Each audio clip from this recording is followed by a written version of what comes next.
The bullet that killed her father wasn't meant for him. It was meant for the man who would save her life. In the blood-soaked dirt of 1875 Wyoming territory, Lila Granger made a choice that would change everything. Trust a wanted man or die alone in the wilderness. What she didn't know was that the cowboy with gentle eyes and a dark past had been watching over her long before that fatal day. This is a story of survival, secrets, and a love forged in gunfire and grief.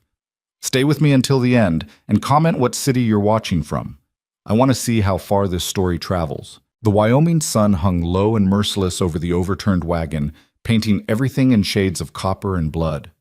Lila Granger pressed her back against the splintered wood, her father's small pistol trembling in her grip, her breath coming in short, silent gasps that burned her throat like swallowed fire. 30 feet away, 3 men rifled through her family's belongings with the casual efficiency of wolves picking at a carcass. She could hear them laughing. The sound made her stomach turn, not because it was cruel, but because it was ordinary.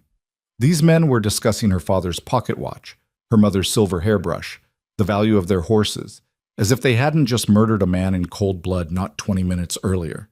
As if John Granger's body wasn't cooling in the dirt 15 yards from where they stood, a dark stain spreading across his chest, his eyes still open to a sky he could no longer see.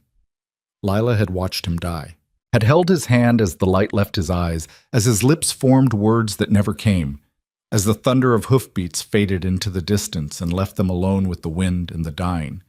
Don't move, she told herself, the words a desperate prayer. Don't breathe.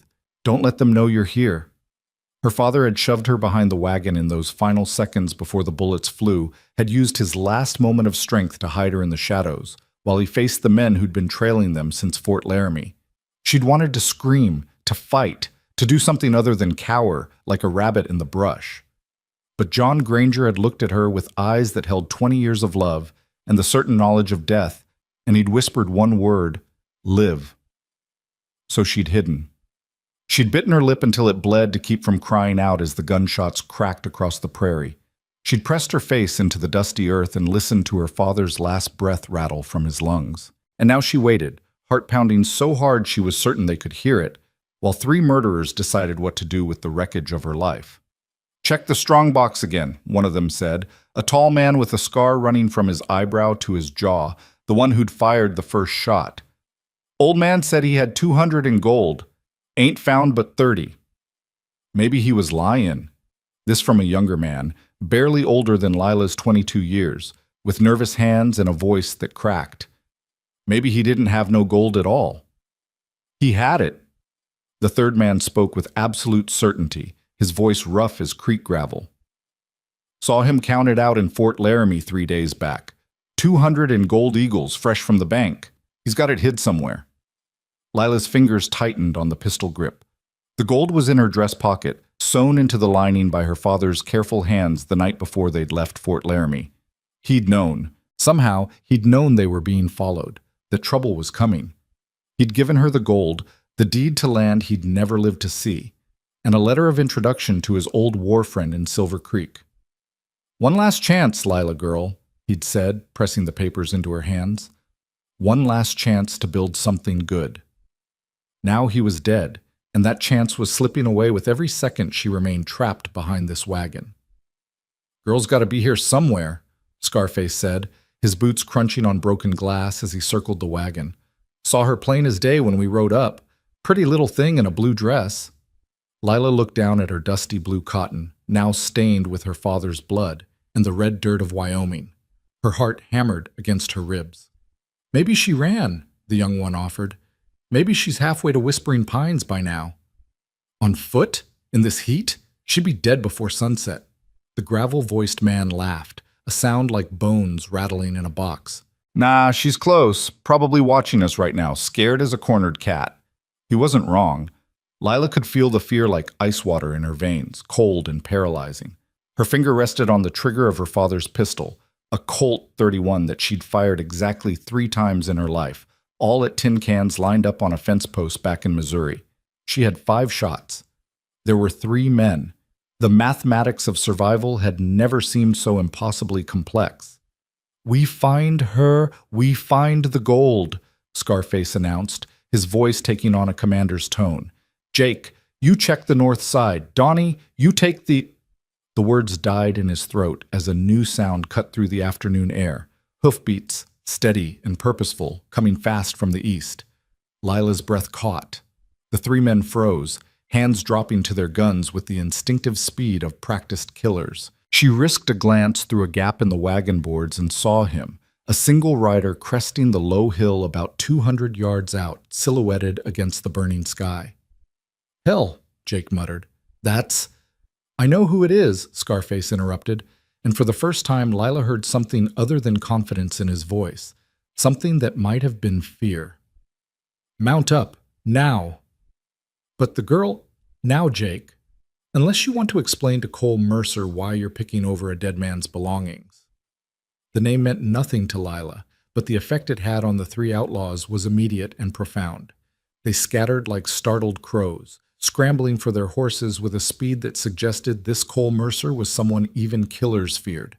Within seconds, they were mounted and riding hard to the west, leaving behind a cloud of dust and the ruins of everything Lila had left in the world. She stayed frozen behind the wagon, pistol raised, as the hoofbeats of the fleeing men faded into the distance and the approaching rider drew closer, closer, until she could hear the creak of leather, the jingle of spurs, the steady breathing of a horse that had been pushed hard but not cruelly. The hoofbeats stopped. "Ma'am," a voice said, low and careful, the kind of voice a man uses when approaching a wounded animal. "I don't mean you any harm, but if you're pointing a gun at me, I'd appreciate knowing it before I step down." Lila's hands shook so badly she nearly dropped the pistol. She opened her mouth to speak, but no sound came out, just a dry rasp that might have been words or might have been the last gasp of her courage leaving her body. "I'm going to dismount now," the voice continued, still calm, still gentle. "I'm going to keep my hands where you can see them, and then I'm going to step around this wagon real slow so you can get a look at me. That sound all right to you?" It didn't sound all right. Nothing about this day sounded all right. But Lila found herself nodding, then realized he couldn't see her and managed to force out a single word. "Yes." The man appeared around the edge of the wagon like a ghost taking form in the fading light. Tall, maybe 6 feet or better, with broad shoulders beneath a dusty brown duster and a black hat pulled low enough to shadow his eyes. His hands were raised to shoulder height, palms out, showing her he held no weapon. But Lila could see the gun belt at his hip, the worn leather holster that spoke of long use, the easy way he stood that suggested he knew exactly how to use what he carried. For a long moment, they just looked at each other. This strange cowboy with his raised hands and careful stance, and Lila, still pressed against the wagon with her father's pistol pointed at his chest, her face streaked with tears and dust, her dress dark with blood that wasn't hers. Then his eyes, shadowed beneath the hat brim, shifted past her to the body lying in the dirt, and something in his expression changed, softened, filled with a sorrow that looked too deep and too old to be for a stranger. "Your father?" he asked quietly. Lila nodded, not trusting her voice. The cowboy, Cole Mercer, the outlaws had called him, lowered his hand slowly and removed his hat, holding it against his chest in a gesture of respect that was somehow more comforting than any words could have been. His hair was dark, touched with copper by the setting sun, and his eyes, when she could finally see them, were a startling shade of gray-blue, like storm clouds over deep water. "I'm sorry," he said, and the words carried a weight of sincerity that made Lila's throat tighten. "I'm sorry I wasn't here sooner. I saw the smoke from your camp about an hour back and rode hard, but you can put your hands down," Lila heard herself say, her voice sounding strange and distant. "And I should probably stop pointing this at you." A ghost of a smile touched his lips. "Would appreciate that, ma'am, though I understand if you'd rather keep it handy. You don't know me from Adam, and I'm a stranger riding up on you at the worst moment of your life. Smart to be cautious."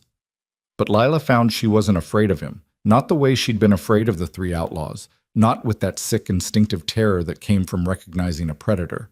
This man had something different in his eyes, something tired and sad and fundamentally decent, despite whatever reputation had sent those killers fleeing. She lowered the pistol slowly, though she didn't put it away.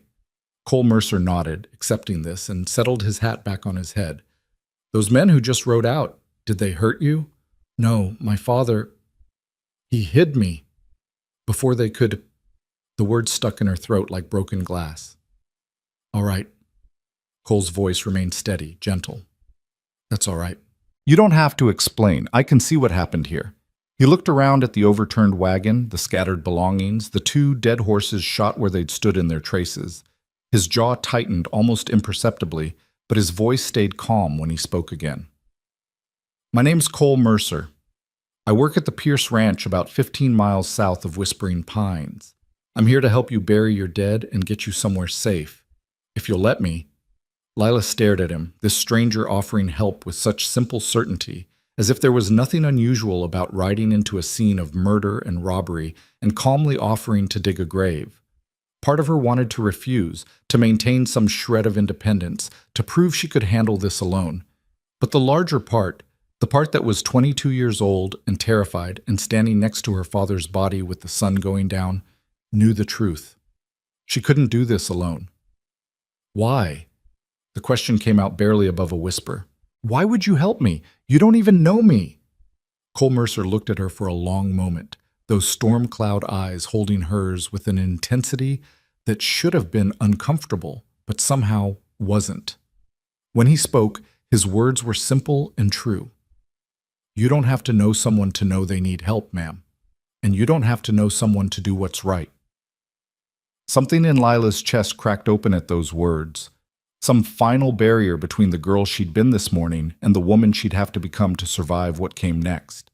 She felt tears spill hot down her cheeks, felt her legs start to shake, felt the pistol slip from her fingers to land in the dust at her feet. His name was John Granger, she said, her voice breaking. He was a good man. He deserved better than this. I'm sure he did. Cole stepped forward carefully, slowly, giving her time to object or retreat. When she didn't, he bent and picked up the fallen pistol, checked it with practiced hands, and offered it back to her grip first. And we're going to see he gets buried with the respect a good man deserves. But first, I need to ask you something important. Lila took the pistol, her fingers numb. What? Those men who were here, did they take anything from you? Anything at all? She shook her head. They didn't find what they were looking for. Cole's eyes sharpened slightly, but he didn't press. Good. That's good. Now, do you have any other family? Anyone expecting you somewhere? We were headed to Silver Creek, Lila said, the words coming automatically now, as if someone else was speaking through her mouth.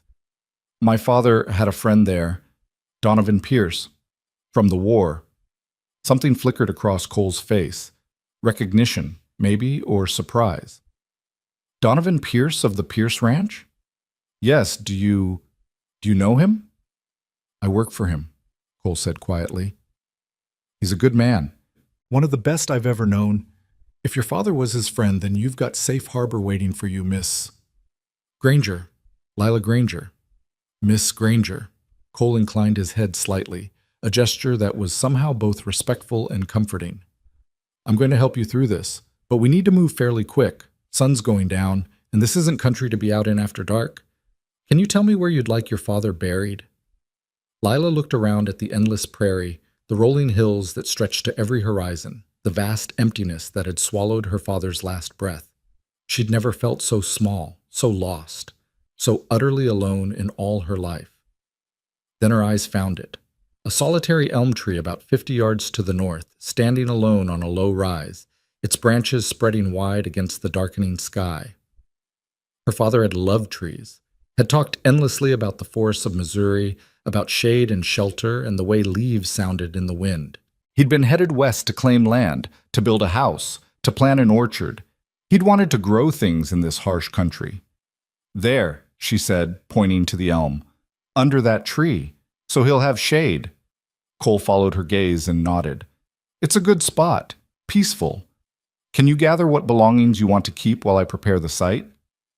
For the next hour, as the sun painted the sky in shades of fire and blood, Lila moved through the wreckage of her former life like a sleepwalker. She salvaged her mother's Bible, the only thing she had left of the woman who'd died bringing her into the world. She found her father's favorite pipe, a tin photograph of her parents on their wedding day, a few changes of clothes that weren't too damaged. Everything else, the furniture, the dishes, the carefully packed crates that had held their hopes for a new beginning, she left scattered in the dust. Some things couldn't be carried forward. When she approached the elm tree, she found Cole had already dug deep into the hard prairie soil, his duster draped over a low branch, his shirt dark with sweat despite the cooling air. He worked with steady, methodical efficiency, his movements economical and practiced. This wasn't the first grave he'd dug, Lila realized, probably not even the 10th. He didn't stop working when she arrived, but he spoke quietly without looking up. Found a blanket in your wagon that was still clean. Thought we could wrap him properly, if that's all right with you. Lila felt fresh tears prick her eyes. The kindness of this stranger, this man who owed her nothing, was almost harder to bear than the cruelty of the ones who'd killed her father. "Thank you," she whispered. They buried John Granger as the first stars began to appear in the darkening sky. Cole had fashioned a rough stretcher from wagon boards and blanket, had helped Lila wash her father's face and hands, had wrapped him with gentle respect before lowering him into the earth.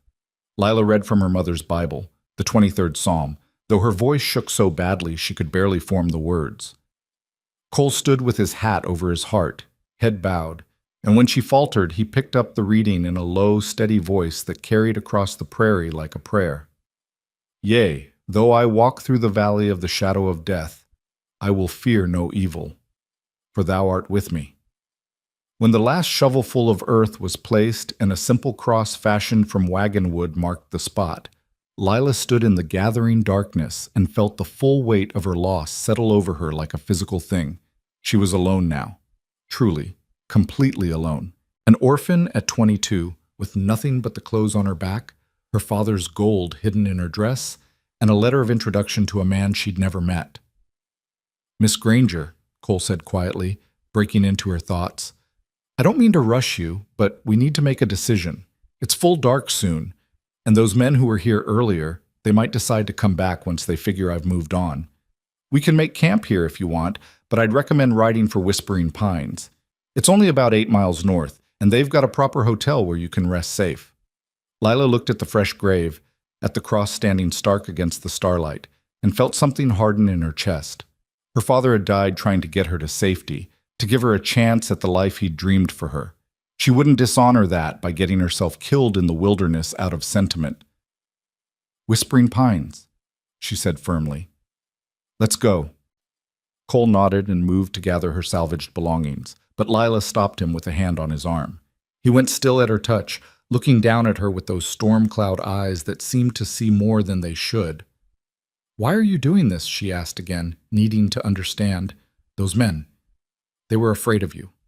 They ran when they heard your name. You could have just kept riding. You could have ignored the smoke from our camp. Why did you stop?"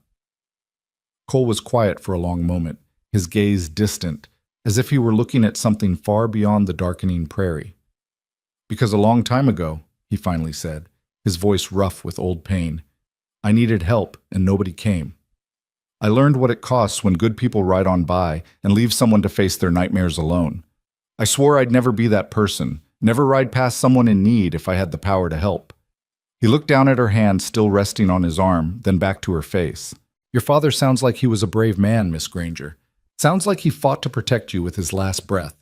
The least I can do is make sure that sacrifice wasn't for nothing. The least I can do is get you somewhere safe." Lila felt something shift in her chest. Not trust, not yet, but the possibility of it.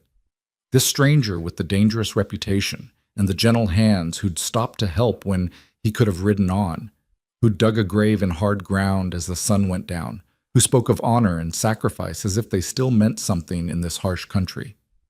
"Thank you, Mr. Mercer," she said quietly. "I don't know how I'll ever repay you for this kindness." A sad smile touched his lips. "Don't need repaying, ma'am. Just doing what any decent person would do." He paused, then added softly, "Though I'd appreciate it if you'd call me Cole.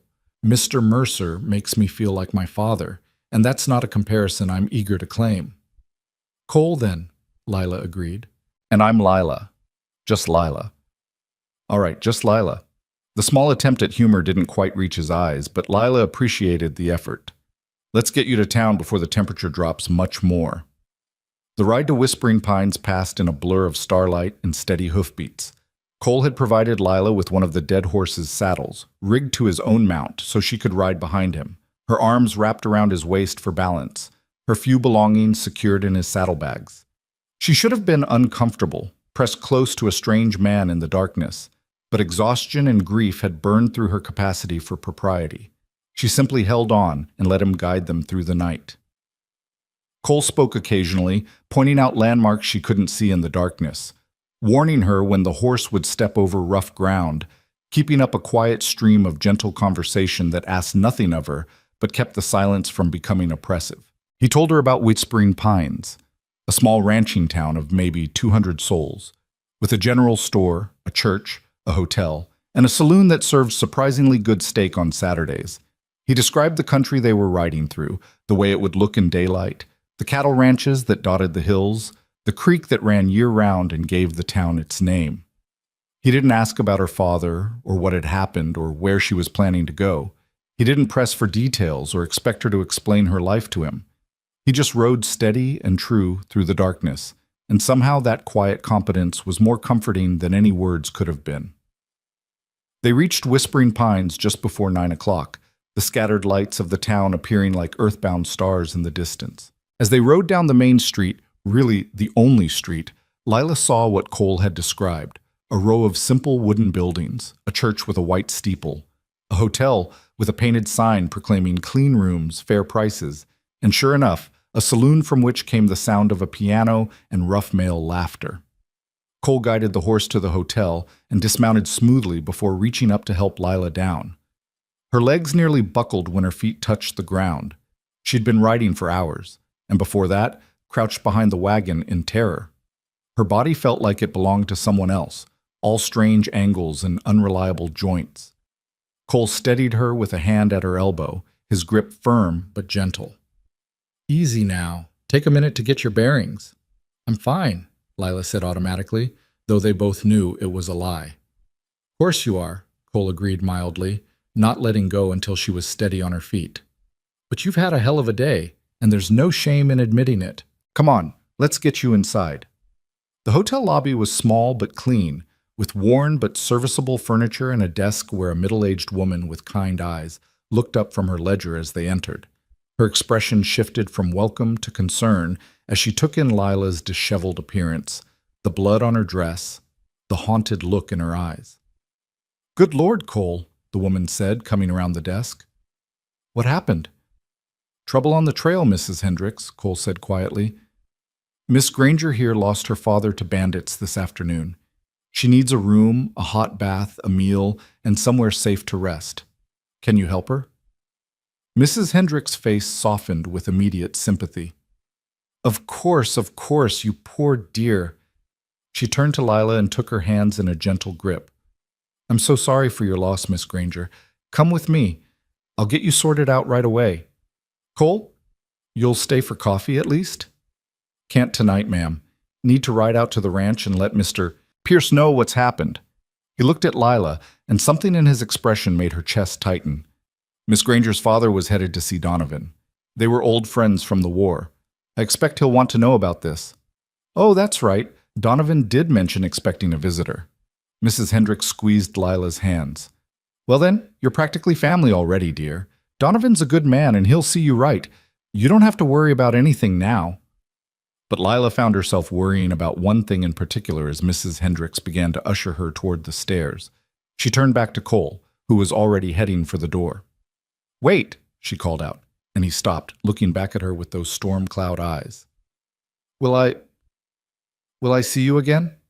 The question came out more vulnerable than she'd intended, revealing just how much she'd come to depend on this stranger's steady presence in the few short hours since he'd ridden into her nightmare.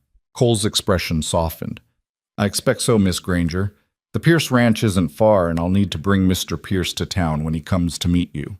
Besides," he paused, then added quietly, "I like to see things through. Make sure the people I help actually make it to safe harbor. So yes, you'll see me again." "Good," Lila said, and meant it more than she could articulate. "Thank you, Cole, for everything." Just doing what's right, ma'am. He tipped his hat to her, then to Mrs. Hendricks, and disappeared into the night, leaving Lila standing in the warm lobby with a stranger's kindness wrapped around her like a blanket, and her father's grave fresh in the earth 8 miles south. Mrs. Hendricks guided her upstairs to a small room with a bed, a washstand, and a window overlooking the main street.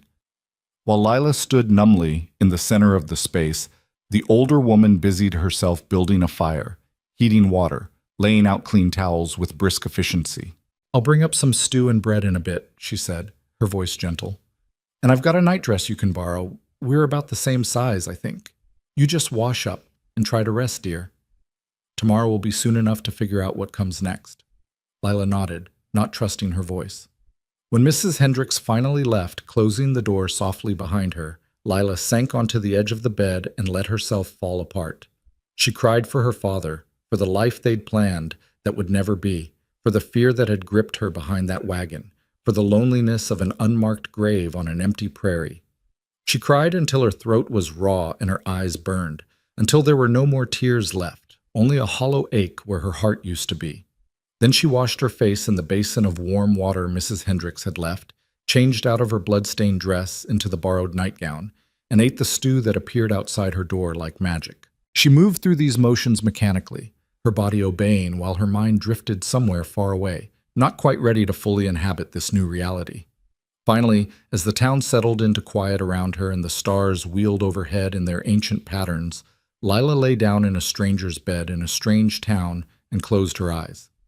Her last thought before sleep claimed her was of Cole Mercer riding through the darkness toward the Pierce Ranch, carrying news of death to a man who'd been expecting a reunion with an old friend. She wondered what Donovan Pierce would think when he heard. She wondered if he'd want to take in the orphaned daughter of his war companion, or if that letter of introduction would prove worthless now that her father couldn't vouch for her character. She wondered if she'd ever feel safe again. But underneath all that wondering, buried deep where she wasn't quite ready to examine it, was something else. The memory of storm-cloud eyes and gentle hands, of a stranger who'd stopped when he could have ridden on, who dug a grave as the sun set and asked nothing in return. "You don't have to know someone to know they need help," he'd said. In the darkness of her room, Lila Granger held on to those words like a lifeline and let herself believe, just for a moment, that maybe, just maybe, she wasn't as alone as she thought. Outside, the wind whispered through the streets of whispering pines, carrying the scent of sage and distant rain, and somewhere out on the prairie, under a solitary elm tree, a fresh grave settled into the earth, while the stars kept their silent watch above. The story had only just begun. Morning came too early and too bright, sunlight slicing through the thin curtains of Lila's room like an accusation. For one merciful moment, she didn't remember.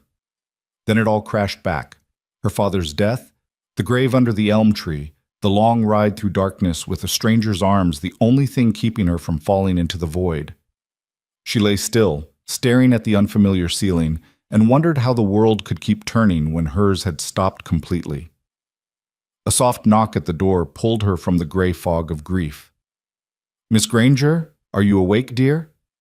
Mrs. Hendricks' voice carried that particular gentleness people reserved for the newly bereaved, as if speaking too loudly might shatter what fragile pieces remained. Lila sat up slowly, every muscle protesting. "Yes, ma'am. I'm awake. I've brought you some breakfast and fresh water for washing. May I come in?" "Of course." Mrs. Hendricks entered with the tray balanced on one hip, her expression carefully neutral as she took in Lila's hollow eyes and pale face. She set the tray on the small table by the window, scrambled eggs, toast, coffee that smelled like liquid salvation, and turned to face her guest with the kind of directness Lila was learning to appreciate in Western women. "I won't pretend to know what you're feeling, Miss Granger, but I've buried people I loved, and I know that eating seems impossible when your heart's broken. But your body doesn't care about your grief. It still needs fuel. So I'm going to leave this here, and I'm going to check back in an hour, and I expect to see at least half of it gone. Understood?" Despite everything, Lila felt a ghost of a smile touch her lips. "Yes, ma'am." "Good girl." Mrs. Hendricks moved toward the door, then paused. "Cole Mercer came by early this morning, before dawn actually, left money for your room and board, paid up for 2 weeks. Also left this." She produced an envelope from her apron pocket and handed it to Lila. The paper was simple, the handwriting neat and precise, her name written across the front in dark ink, Miss L. Granger. He said to tell you that Mr. Pierce will be in town this afternoon to speak with you, and that you shouldn't worry about anything. Everything's been taken care of. Mrs. Hendricks' expression softened. Cole's a good man, Miss Granger. Whatever you might hear about him in town, whatever stories people tell, you remember that. He's got a past, same as we all do, but his character's solid. I trust him with my life, and I don't say that lightly. The words carried a weight of warning and reassurance both, leaving Lila more confused than comforted. What kind of stories? Mrs. Hendricks hesitated, clearly weighing her words. The kind that aren't mine to tell. If Cole wants you to know his history, he'll share it. And if other people want to gossip, well, that's their prerogative. But I'm telling you what I know from 5 years of watching that man live in this town. He's decent, he's honorable, and he keeps his word. That's all that matters to me. She left before Lila could ask anything else, closing the door with a soft click that somehow felt final. Alone again, Lila turned the envelope over in her hands, noting the wax seal pressed into the back, a simple circle with no distinguishing marks. She broke it carefully and unfolded the single sheet of paper inside. Miss Granger, I've arranged for your lodging and meals at the hotel for the next 2 weeks. Mrs. Hendricks is a good woman and will see to whatever you need. I've also spoken with Mr. Pierce, and he'll be coming to town this afternoon around 3 o'clock to meet with you. He was deeply grieved to hear about your father's passing and asks that you not worry about your circumstances. He considers you family by virtue of your father's friendship, and he'll honor whatever plans your father made for your future. I've taken the liberty of arranging for a small sum to be made available to you at the general store should you need anything before Mr. Pierce arrives. Please don't hesitate to make use of it. Consider it a loan if it makes you more comfortable, though I give it freely. I'm sorry I can't be there when Mr. Pierce arrives to meet you, but ranch business calls me away for a few days. I want you to know that your father was buried with honor and respect, and his grave will be tended and marked properly. You have my word on that. If you need anything at all, Mrs. Hendricks knows how to reach me. Respectfully, Cole Mercer. Lila read the letter 3 times, each pass revealing new layers of thoughtfulness. He'd anticipated her needs before she'd even recognized them herself. Shelter, food, money, introductions. He'd eased her path forward with quiet efficiency, asking nothing in return, not even her gratitude. And he'd promised to care for her father's grave. Something in her chest cracked open at that detail, and she found herself crying again, not the racking sobs of last night, but quiet tears that slipped down her cheeks as she held the letter against her heart. This stranger had shown her more kindness in 12 hours than some people showed in a lifetime, and she didn't even know why. You don't have to know someone to know they need help. Maybe that was reason enough. She forced herself to eat half the breakfast as promised, though it tasted like ash in her mouth. Then she washed and dressed in the least damaged of her salvaged dresses, a simple gray cotton that seemed appropriate for morning, and spent the morning sitting by the window, watching whispering pines wake up and go about its business with the surreal normalcy of a world that hadn't ended.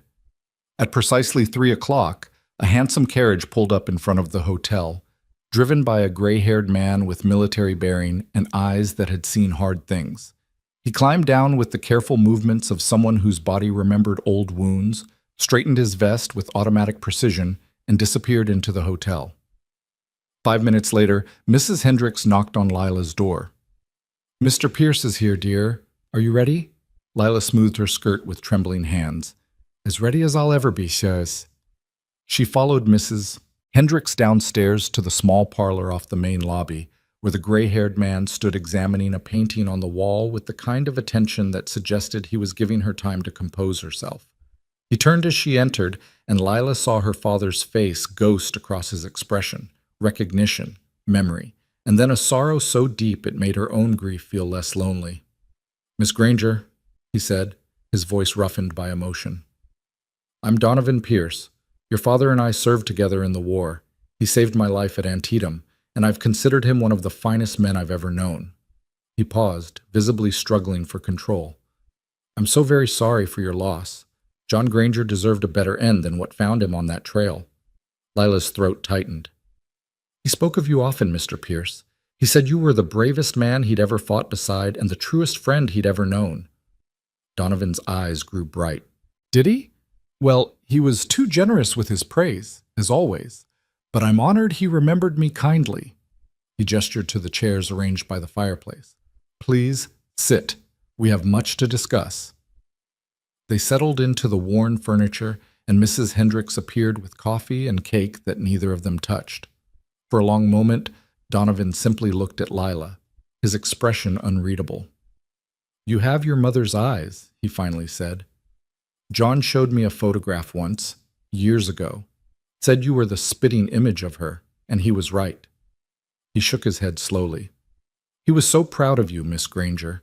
Every letter he wrote mentioned something you'd accomplished, some way you'd made him proud. He lived for you after your mother passed. You were his whole world. The words hit Lila like physical blows, each one true and terrible and cherished. He was mine too. I don't know what to do now that he's gone. You survive, Donovan said simply. You wake up each morning and you survive, and eventually the surviving gets easier. Not the missing. That never gets easier. But the surviving does. He leaned forward, his gaze steady and sure. Your father wrote to me 6 months ago, telling me about his plans to come west. He asked if I might have work for him on the ranch, or if I knew of good land he could claim nearby. I wrote back and told him I had both. Work if he wanted it, land if he preferred independence. He wrote again just before you left Fort Laramie, telling me you'd be arriving within the month. Donovan paused, choosing his words carefully. In that last letter, he asked me for a promise. He said that if anything happened to him on the journey, I was to look after you as if you were my own daughter. He said you were smart and capable and stronger than you knew, but that the world was hard on women alone, and he wanted to know you'd have protection and family if he couldn't provide it himself. Lila's hands clenched in her lap. He knew. He knew something might happen. I think he sensed danger, yes. John always had good instincts. Donovan's expression hardened. Cole told me about the men who attacked you, the one with the scar and his companions. I know them by reputation. They're cowards and thieves who prey on travelers. The law's been after them for months, but they're slippery bastards. He caught himself. Pardon my language. I've heard worse, Lila said quietly, and thought worse about them myself. A ghost of approval crossed Donovan's face. I imagine you have. Well, I've put word out with the sheriff that I want those men found and brought to justice for John's murder. It may take time, but they'll answer for what they've done. You have my word on that. Thank you. Lila met his eyes directly. But what I need to know, Mr. Pierce, is whether your promise to my father still stands. Whether you're willing to take in a stranger just because a dead man asked you to. Donovan didn't hesitate. You're not a stranger, Miss Granger. You're John Granger's daughter, which makes you family. And yes, my promise stands. I have a large house on a working ranch with more rooms than I need and more work than I can handle alone. You're welcome to stay as long as you like, as a guest, as family, or as an employee if you'd prefer to earn your keep. The choice is entirely yours.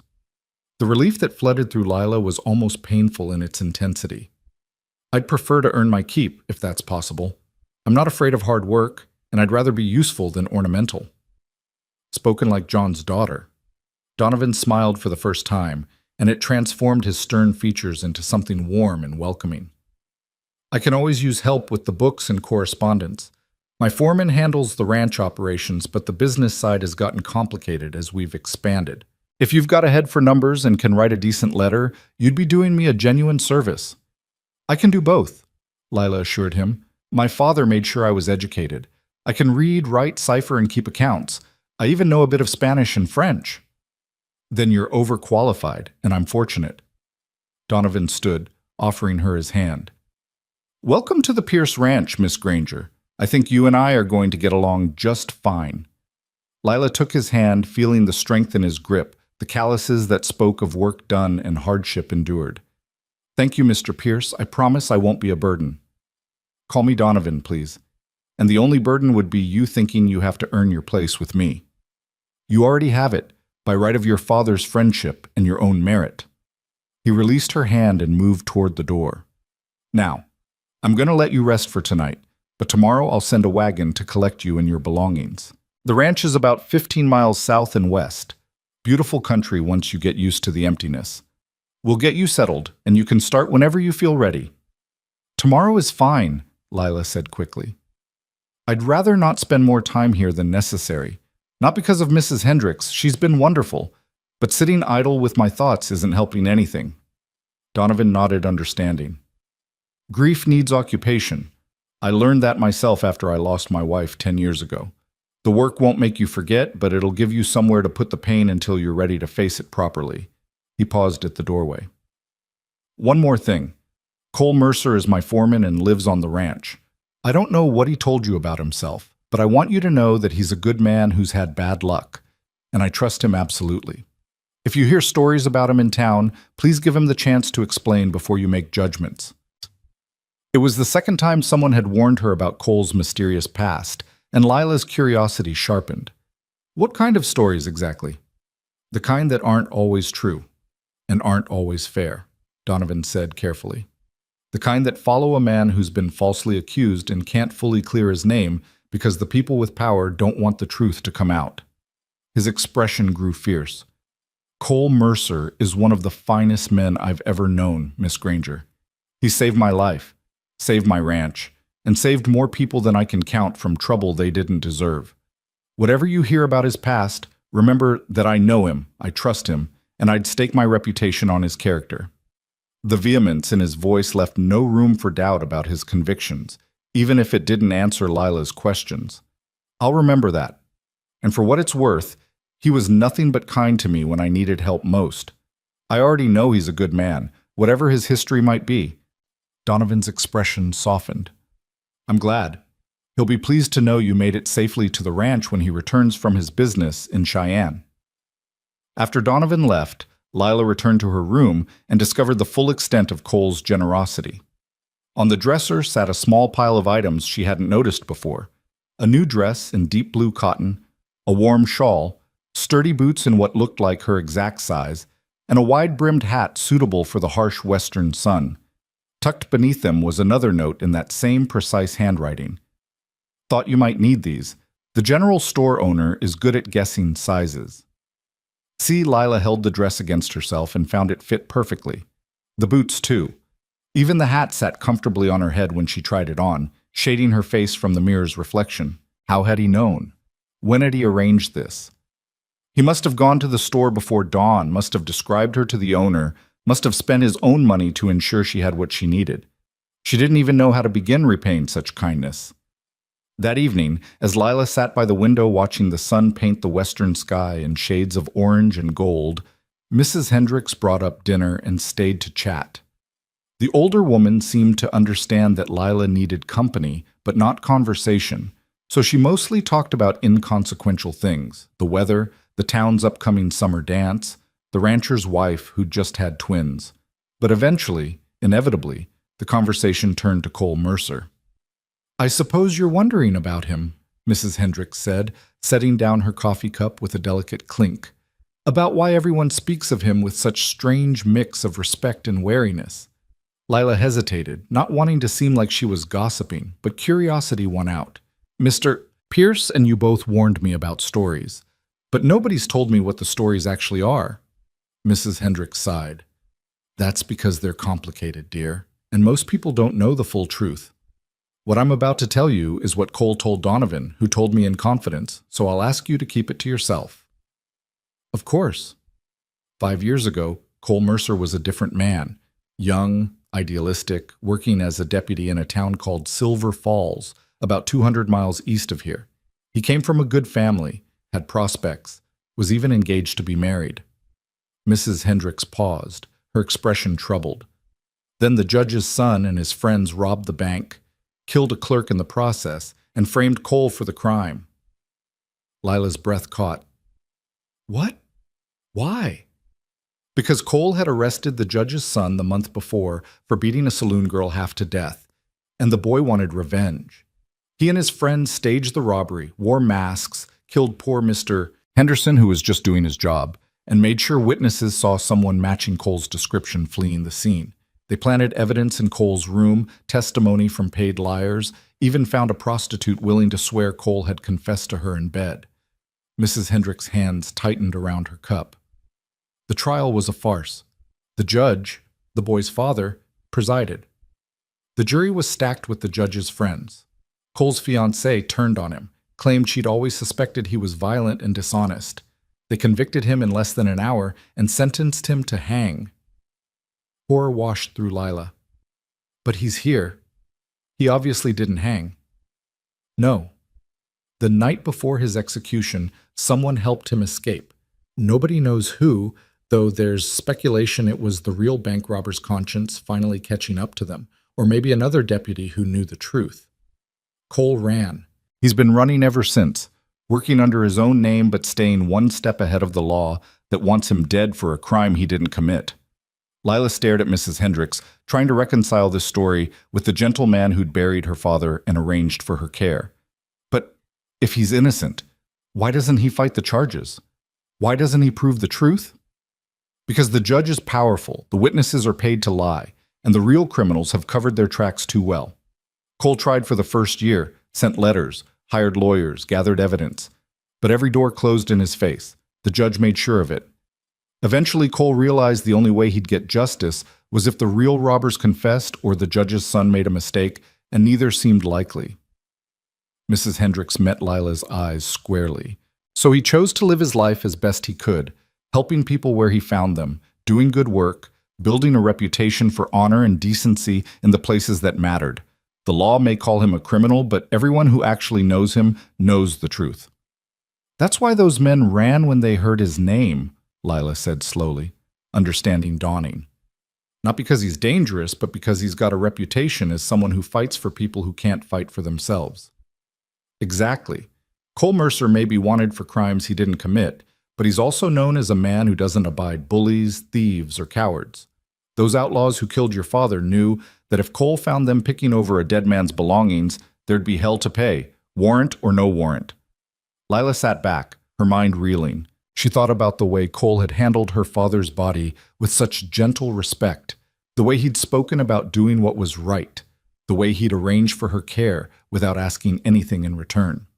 She thought about Donovan's fierce defense and Mrs. Hendrick's obvious affection. And she thought about her father, who'd always said that character was proven in adversity, that the measure of a man wasn't what he had, but what he did with what he'd been given. "I believe he's innocent," she said quietly. "I don't know him well, but I believe it." Mrs. Hendricks smiled. "So do I, dear. So do most people who've met him. But belief doesn't change the law, and the law says he's a killer and a thief. So he lives carefully, works honestly, and hopes that someday the truth will come out." She stood, collecting their dishes. "But that's enough heavy talk for one night. You should rest. Tomorrow's a new beginning for you." The next morning dawned clear and bright, and Lila woke feeling something she hadn't expected: anticipation.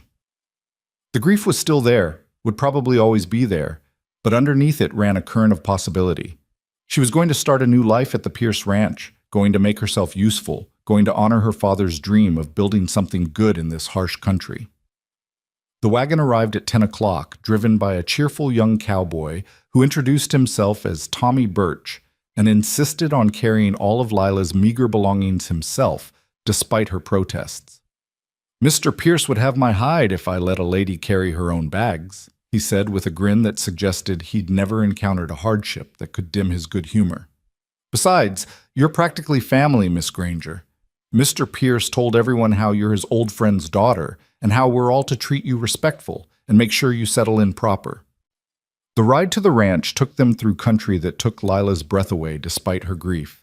Rolling hills covered in grass that rippled like water in the wind, distant mountains purple against the horizon, creeks cutting silver paths through the land.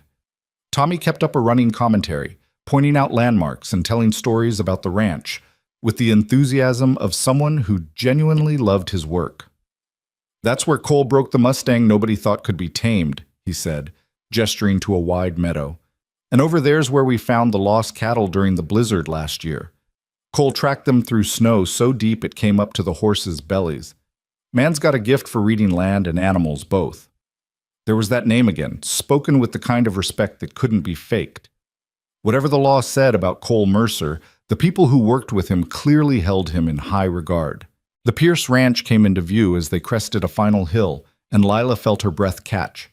The main house was larger than she'd expected, a sprawling two-story structure of wood and stone with a wide porch that wrapped around three sides.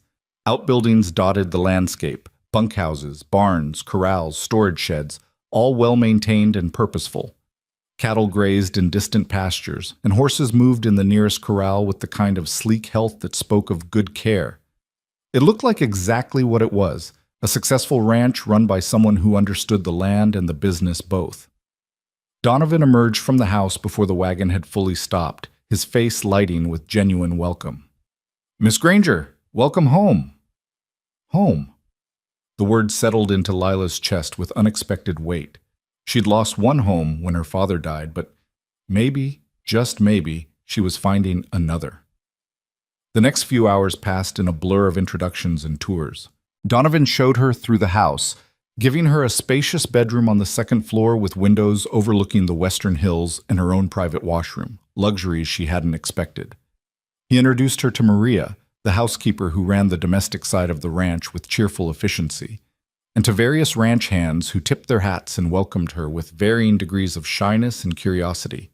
By evening, Lila's head spun with names and faces and information, but underneath the overwhelm ran a current of something she hadn't felt since her father's death. Belonging.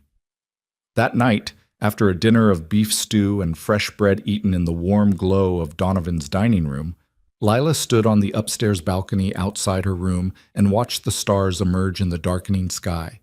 The wind carried the scent of grass and cattle and possibility, and for the first time since that terrible afternoon behind the wagon, she felt something other than grief.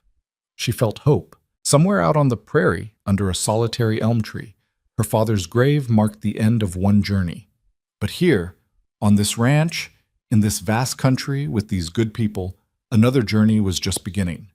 And when Cole Mercer returned from Cheyenne, she would thank him properly, for the Cole Mercer returned to the Pierce Ranch on a Saturday afternoon in late June, riding in with the kind of quiet competence that marked everything he did. Lila saw him first from the office window where she'd been working on the quarterly accounts, her pen pausing mid-stroke as she watched him dismount in the yard below. 3 weeks had passed since that terrible day on the trail. 3 weeks since she'd last seen those storm cloud eyes, and she was surprised by how her heart lifted at the sight of him. She'd thought about him often during those weeks, usually late at night when grief made sleep impossible, and she found herself replaying every moment of that day.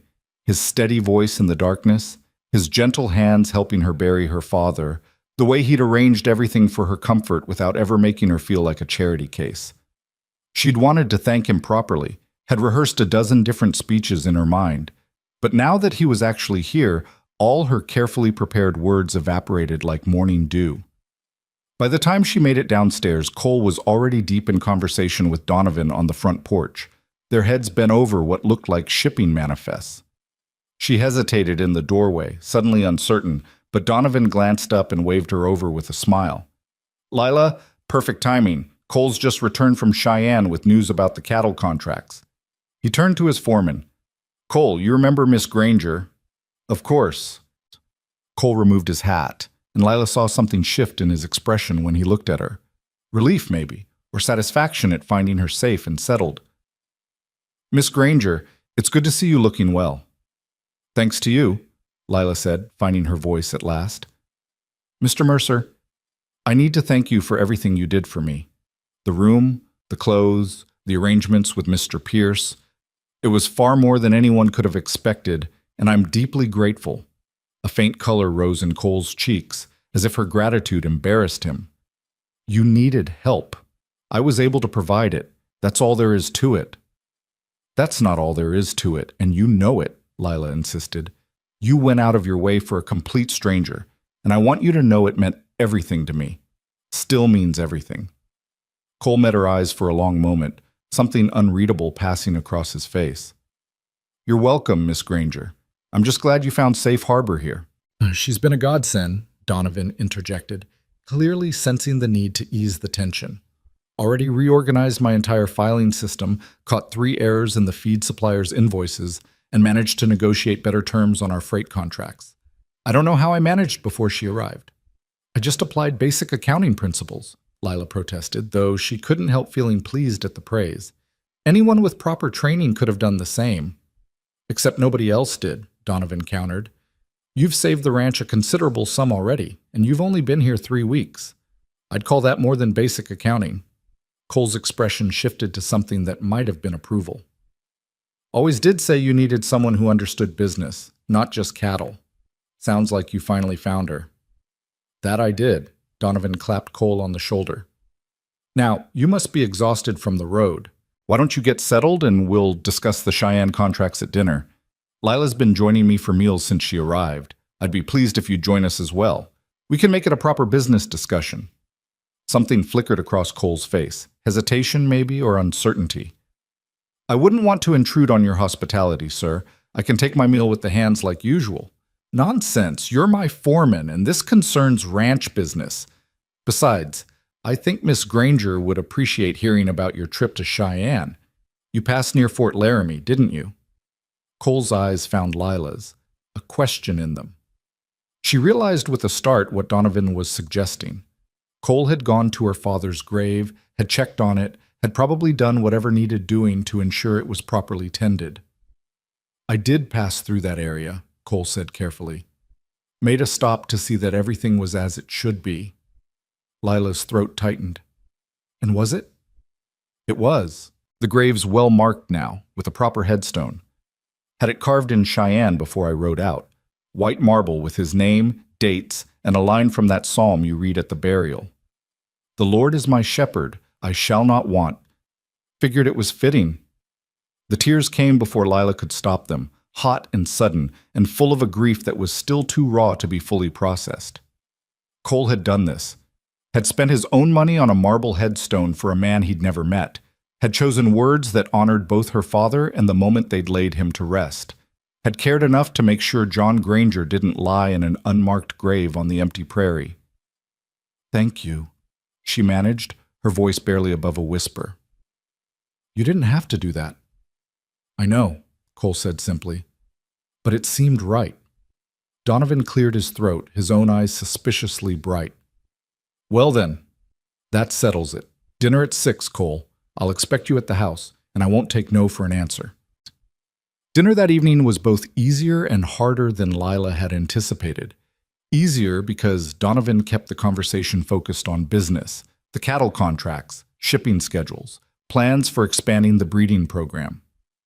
Harder because she found herself acutely aware of Cole's presence across the table, the way his hands moved when he gestured, the low rumble of his voice when he spoke, the occasional flash of humor that lit his eyes when Donovan told stories about the ranch's early days.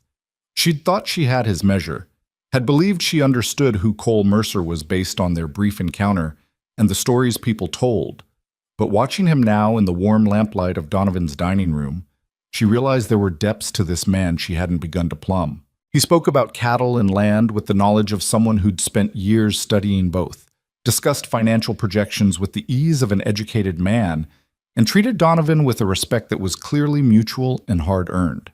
This was no simple cowboy, no rough ranch hand making his way in the world. This was a man of intelligence and capability who'd been dealt a terrible injustice and had somehow managed to build a life worth living despite it. You're quiet tonight, Lila, Donovan observed as Maria cleared their plates. Everything all right? Just thinking, Lila said, pulling herself back to the present, about how much has changed in such a short time.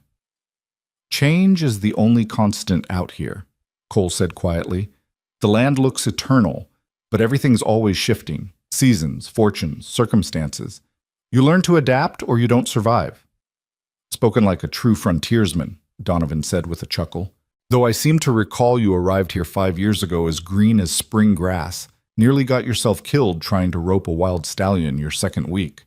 Cole's lips quirked. In my defense, nobody told me that particular stallion was famous for killing the last 3 men who tried to break him. You're lucky you just got trampled and not kicked to death, Donovan countered. Spent 2 weeks laid up with broken ribs while Maria threatened to quit if I kept hiring fool Eastern boys who don't know a Mustang from a milk cow. I learned, Cole said mildly, and I still maintain that if Tommy hadn't distracted me at the critical moment, I would have had that rope secure. Tommy was 12 years old and screaming because you were about to die, Donovan shot back, but he was grinning. But yes, you learned. Became the best horseman I've ever employed, and the only foreman I've had who actually understands that ranching is as much business as it is cattle. Lila found herself smiling despite the heaviness in her chest. There was an easy camaraderie between these two men, a bond forged through shared work and mutual respect. It reminded her of how her father used to speak about his war companions, not just as fellow soldiers, but as brothers who'd seen each other through hell and come out intact on the other side. Tell me about the Eastern stallion who nearly killed himself trying to rope horses, she said impulsively, looking at Cole. I'd like to hear how you ended up here. Cole's expression shuddered slightly, and Lila immediately regretted the question. But Donovan leaned back in his chair with the satisfied look of a man about to tell a favorite story. It's a good tale, and one worth telling. Cole here arrived 5 years ago on a half-dead horse with nothing but the clothes on his back and a letter of introduction from a mutual friend. I almost didn't hire him. He looked too refined for ranch work, too educated, too obviously running from something. But there was something in his eyes that reminded me of myself after the war, and I figured a man deserved a chance to prove himself. Cole shifted uncomfortably, but didn't interrupt. First month, he worked harder than any 3 men combined, trying to prove he belonged. Nearly worked himself to death, actually, collapsed in the barn one night from exhaustion and dehydration.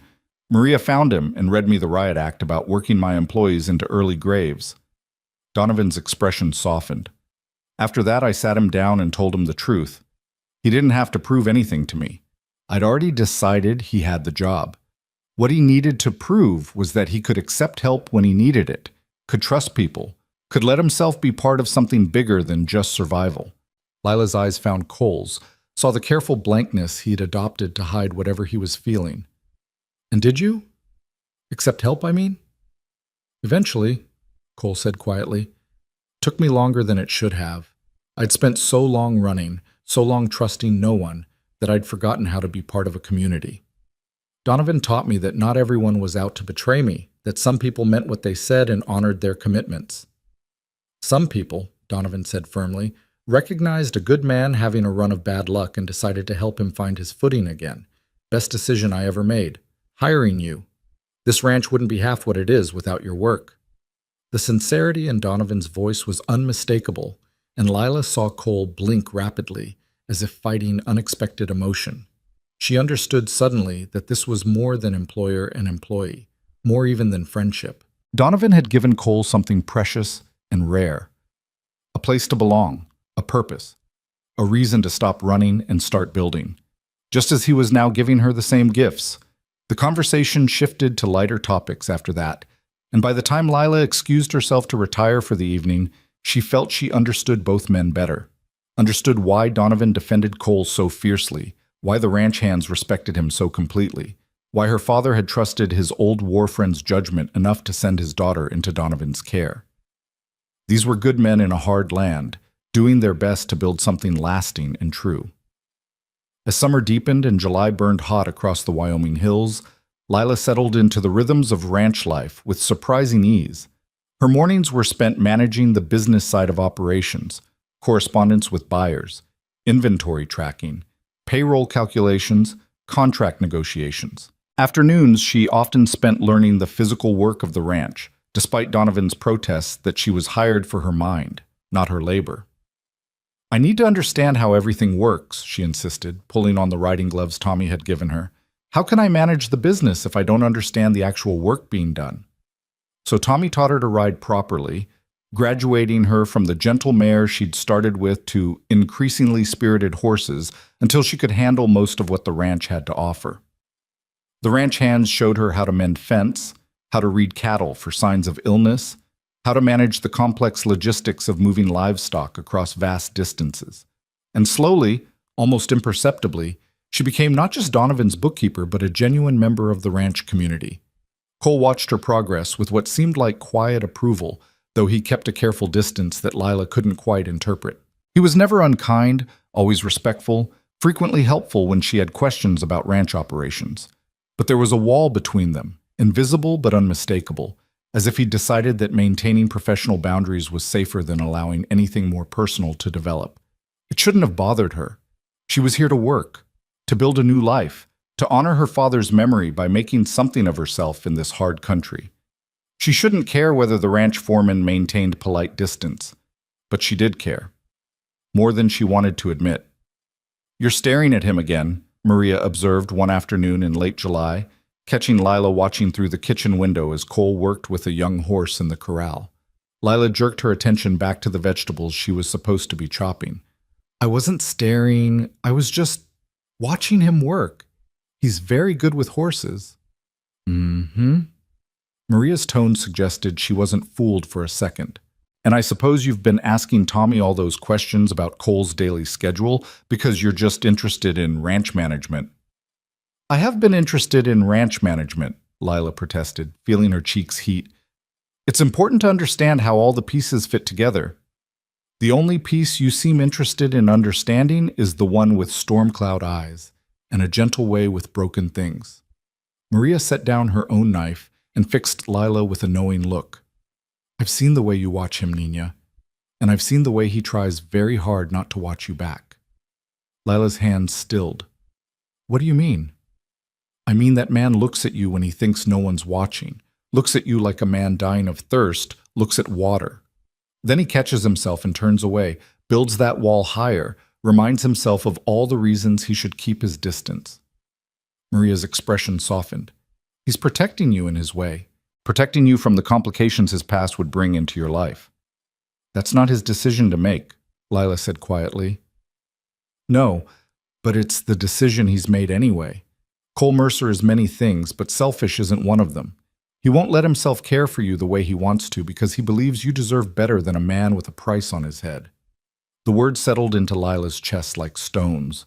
She'd known about the warrant, about the false accusations, about the injustice that had driven Cole into exile, but she hadn't fully considered how that history might be shaping his present choices, keeping him locked in a solitude he'd never chosen. "What if I don't want better?" she heard herself ask. "What if I want him exactly as he is?" Maria smiled sadly. "Then you're going to have to convince him that you know what you're choosing and that you're choosing it anyway. That won't be easy. Cole spent 5 years believing he has nothing to offer anyone, that caring for people only puts them in danger. You'd have to show him different." Before Lila could respond, raised voices from the yard drew their attention. Through the window, she saw several ranch hands gathered near the barn, their postures tense, their expressions angry. Cole stood in the center of the group, his stance deceptively relaxed, but his hand resting near his gun belt in a way that suggested he was ready for trouble. "What's happening?" Lila asked, already moving toward the door. "Nothing good," Maria muttered, following her outside. They arrived just as one of the hands, a newer hire named Roberts, who Lila had never much liked, stepped forward with a newspaper clutched in his fist. "This is you, isn't it?" Roberts demanded, thrusting the paper at Cole. "This wanted poster, Cole Mercer, wanted for bank robbery and murder in Silver Falls. That's you." Cole didn't flinch, didn't reach for the paper, didn't show any reaction at all, except for a slight tightening around his eyes. "It is." The confirmation sent a ripple through the gathered men. Some looked shocked, others angry, a few merely curious. Robert's face twisted with righteous indignation. "And you've been here 5 years, working alongside honest men, and nobody thought to mention you're a wanted criminal?" "Everyone who matters knows," Cole said evenly. "Donovan knew before he hired me. The sheriff in Whispering Pines knows. Most of the hands who've been here more than a year know. It's not a secret." "Well, it's news to me," Robert spat, "and I don't take kindly to working with murderers and thieves. For all we know, you've been stealing from the ranch the whole time, or planning to rob us all in our sleep." "That's enough." Donovan's voice cut across the yard like a whip as he strode out from the barn, his expression thunderous. "Roberts, you're new here, so I'll explain this once. Cole Mercer was falsely accused of crimes he didn't commit. I know this because I've known him for 5 years, because I've seen his character tested 100 different ways, and because I trust him more than I trust most men I've known my whole life. If that's not good enough for you, you're welcome to collect your pay and ride out." Robert's face flushed dark red. You're defending a wanted man? What kind of outfit are you running here? The kind where a man's judged by his actions, not by lies told about him by corrupt judges protecting their criminal sons, Donovan said coldly. The kind where loyalty and honor means something. The kind where we don't turn on our own because some self-righteous fool shows up with a 5-year-old warrant and no understanding of the actual facts. The facts are he's wanted by the law, Roberts insisted. The facts are there's probably a reward for turning him in. The facts are... Didn't get to finish because Cole moved with startling speed, closing the distance between them and yanking the newspaper from Robert's grip. The facts, Cole said quietly, his voice deadly calm, are that you're looking for an excuse to cause trouble and a reason to collect blood money. So here's what's going to happen. You're going to collect your wages from Miss Granger, you're going to pack your gear, and you're going to be off this ranch by sundown. If you even think about reporting my whereabouts to the law, if you make any move that puts this ranch or these people in danger, you'll discover that some of the rumors about me are actually true. The threat hung in the air like smoke. Roberts looked around for support and found none. The other hands were watching with expressions that ranged from sympathetic to hostile, but all of them clearly sided with Cole over the troublemaker. "You can't throw me off," Roberts blustered. "I got rights." "You got the right to leave peacefully," Donovan said, "or the right to be forcibly removed. Your choice." Roberts looked between Donovan and Cole, seemed to measure his odds, and apparently decided discretion was the better part of valor. "Fine. But don't think this is over. Law's got a right to know there's a wanted man working here." "The law already knows," Cole said tiredly. "Sheriff Aldwin's known for 5 years. He's seen the evidence, knows the charges are false, and has chosen not to pursue it. If you want to make trouble, you're welcome to try. But you should know that every man on this ranch will testify to my character, and the sheriff will tell you exactly what he thinks of people who try to collect bounties on innocent men." Robert spat in the dust at Cole's feet, a gesture of contempt that made several of the hands reach for their guns, then turned and stalked toward the bunkhouse. The moment he was gone, the tension broke. Tommy clapped Cole on the shoulder while other hands muttered support and apologies for Robert's behavior. Donovan watched them with satisfaction, then caught Lila's eye and nodded toward the house. Inside Donovan's study, with the door closed against curious ears, Lila finally found her voice. "Is he going to cause trouble? Roberts, I mean. Will he actually go to the law?" "Probably," Donovan said wearily, pouring himself a whiskey and offering one to Cole, who shook his head. "But it won't matter. Sheriff Aldwin's a good man who knows the truth. He'll listen politely to Robert's accusations, thank him for his civic duty, and then explain very clearly that pursuing false charges against innocent men isn't something his office engages in." Cole stood at the window, his back to them, tension visible in every line of his body. "Maybe I should move on. I've stayed here too long anyway, gotten too comfortable. It was only a matter of time before something like this happened." "What? Don't be ridiculous," Donovan said sharply. "You're not going anywhere. This is your home, Cole. You've earned your place here 100 times over. One ignorant fool with a newspaper doesn't change that." "It's not just about me anymore, though, is it?" Cole turned to face them, and Lila saw something raw and painful in his expression. "Every time someone like Roberts shows up, every time that warrant gets dragged out and examined, it puts the ranch at risk. Puts you at risk, Donovan. And now," his eyes found Lila's, "now it puts Miss Granger at risk too. People will talk. They'll say she's living on a ranch that employs a wanted criminal. It'll damage her reputation." "I don't give a damn about my reputation," Lila said fiercely, surprised by her own vehemence. "And I don't appreciate you making decisions about what's good for me without consulting me first. I know about the charges against you, Mr. Mercer. I know they're false. I know you're a good man who's been dealt a terrible injustice. None of that changes because some bigoted fool showed up with a 5-year-old warrant." Cole stared at her, something shifting in his expression. Surprise, maybe, or the first crack in that careful wall he'd built. "You can't possibly understand what you're saying. The consequences of associating with me." "I understand perfectly well," Lila interrupted. "I understand that you buried my father when you could have ridden on. I understand that you've shown me nothing but kindness and respect. I understand that every person on this ranch who's actually worth knowing trusts you completely. That's all I need to understand." Lila's right, Donovan added quietly. You've punished yourself long enough for crimes you didn't commit, Cole.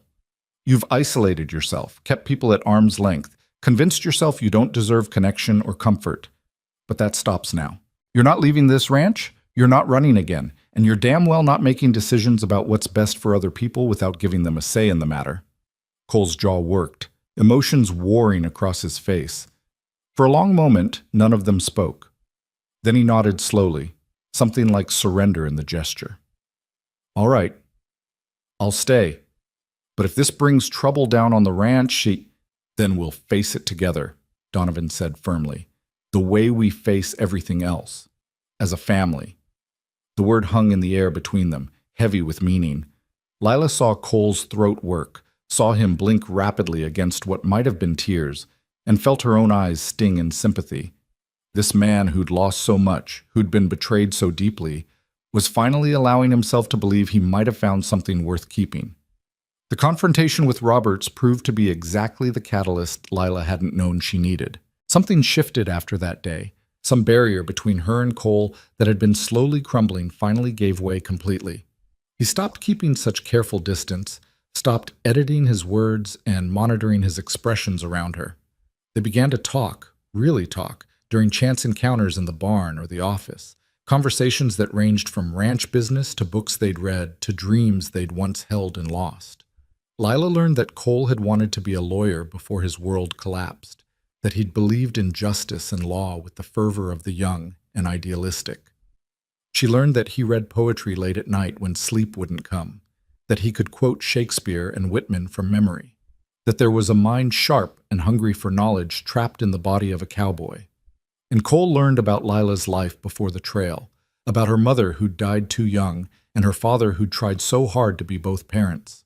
He learned that she'd once dreamed of attending college back east, that she spoke 3 languages and could solve complex mathematical equations in her head, that she'd sacrificed her own ambitions to care for her aging father and had never once regretted it. They became friends first, then something more than friends but less than lovers, existing in that strange liminal space where every conversation felt charged with unspoken possibility. August arrived with brutal heat and the constant work of preparing for the autumn cattle drive. Lila threw herself into the planning with characteristic intensity, learning the complex logistics of moving hundreds of cattle across dangerous terrain to the railhead in Cheyenne. She worked side by side with Cole to coordinate supplies, plan routes, arrange for additional hands, and ensure every detail was accounted for. "You don't have to do this," Cole said one evening as they pored over maps in Donovan's study, the house quiet around them. "The drive is dangerous work. You could stay here and manage things from the ranch." "I could," Lila agreed, "but I want to understand the full scope of the operation. How can I accurately project costs and risks if I've never actually seen what the drive entails?" Cole looked at her for a long moment, something unreadable in his storm cloud eyes. "You're not like anyone I've ever met, Lila Granger." The use of her first name, without the formal Miss, sent a small thrill through her. "Is that good or bad?" "Good," he said quietly. "Definitely good. You're smart and capable and brave in ways most people never manage. Your father would be proud of who you've become." The compliment, delivered with such simple sincerity, made Lila's throat tight. "I hope so. I'm trying to build the kind of life he wanted for me, one with purpose and meaning and the courage to face hard things." "You're succeeding," Cole said. Then after a pause, "Though I worry sometimes that you're facing harder things than you need to, that being here, being associated with me and my reputation, is making your life more difficult than it should be." "Stop that," Lila said firmly. "Stop trying to protect me from choices I'm making with full knowledge and consent. I'm not some fragile flower who needs shielding from reality, Cole. I'm a grown woman who's survived things that would have broken weaker people. Your past doesn't scare me. What scares me is the thought of you running again, of losing the friendship we've built because you've convinced yourself you're not worth caring about." Cole's breath caught audibly. "Lila, I mean it," she continued, her voice steady despite the way her heart hammered against her ribs. "Whatever this is between us, friendship or something more, I value it. I value you." And I'm tired of watching you hold yourself at a distance because you think you're protecting me. I don't need protection. I need honesty." The silence stretched between them, heavy with everything they hadn't said. Cole stood slowly, came around the desk, and stopped close enough that Lila could see the flecks of blue in his gray eyes, could smell the scent of leather and sage that clung to his skin. "The honest truth," he said quietly, "is that I care about you far more than I should. The honest truth is that I think about you constantly, when I'm working, when I'm trying to sleep, when I should be focused on anything else. The honest truth is that you've become important to me in ways that terrify me, because everyone I've ever cared about has either betrayed me or been hurt because of me." Lila's heart was racing now, her breath coming fast. "And what if I'm willing to risk it anyway?" "Then you're braver than I am," Cole whispered, "because I look at you and I see everything I ever wanted and everything I can never have. I see a future I don't deserve and a happiness I'm afraid to reach for because I know how quickly it can all be destroyed." "Cole?" But before she could finish, a tremendous crack of thunder shook the house, and rain began hammering against the windows with sudden violence. Cole stepped back abruptly, the moment broken, professional distance reasserting itself like a door slamming shut. "Storm's here," he said unnecessarily, his voice rough. "I should get back to the bunkhouse. Make sure everything's secured." "Cole, wait." But he was already moving toward the door, already retreating behind those walls he'd built to keep himself safe. "Good night, Miss Granger. We'll continue this discussion tomorrow when the weather's cleared." Then he was gone, leaving Lila alone in the study with maps and ledgers and the echo of almost confessions hanging in the air. The storm that had interrupted them proved to be the leading edge of something much larger. For the next 3 days, rain hammered the ranch with relentless intensity, turning the ground to mud and the creeks to raging torrents. The cattle drive was postponed as everyone worked frantically to reinforce shelters, move stock to higher ground, and prevent the kind of catastrophic losses that could destroy a ranch's finances in a single season. Lila worked alongside the hands, ignoring Donovan's protest that she should stay safely in the house. She helped nail boards over windows, hauled supplies through ankle-deep mud, and kept meticulous records of every animal moved and every resource deployed.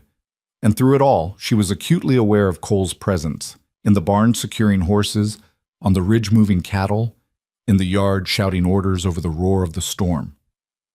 On the third night, as the rain finally began to ease, word came that the hands had lost track of Cole during the last cattle push. He'd been moving stragglers up from the low pastures, but when the others had returned to the ranch, he hadn't been with them. Lila's heart stopped.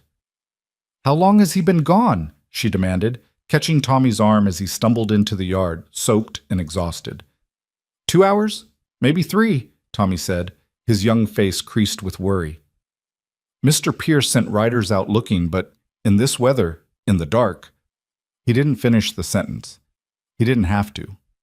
2 hours in a storm like this, 2 hours in country that could kill even experienced riders, 2 hours with lightning splitting the sky and creeks running high enough to sweep a man and horse away like matchsticks.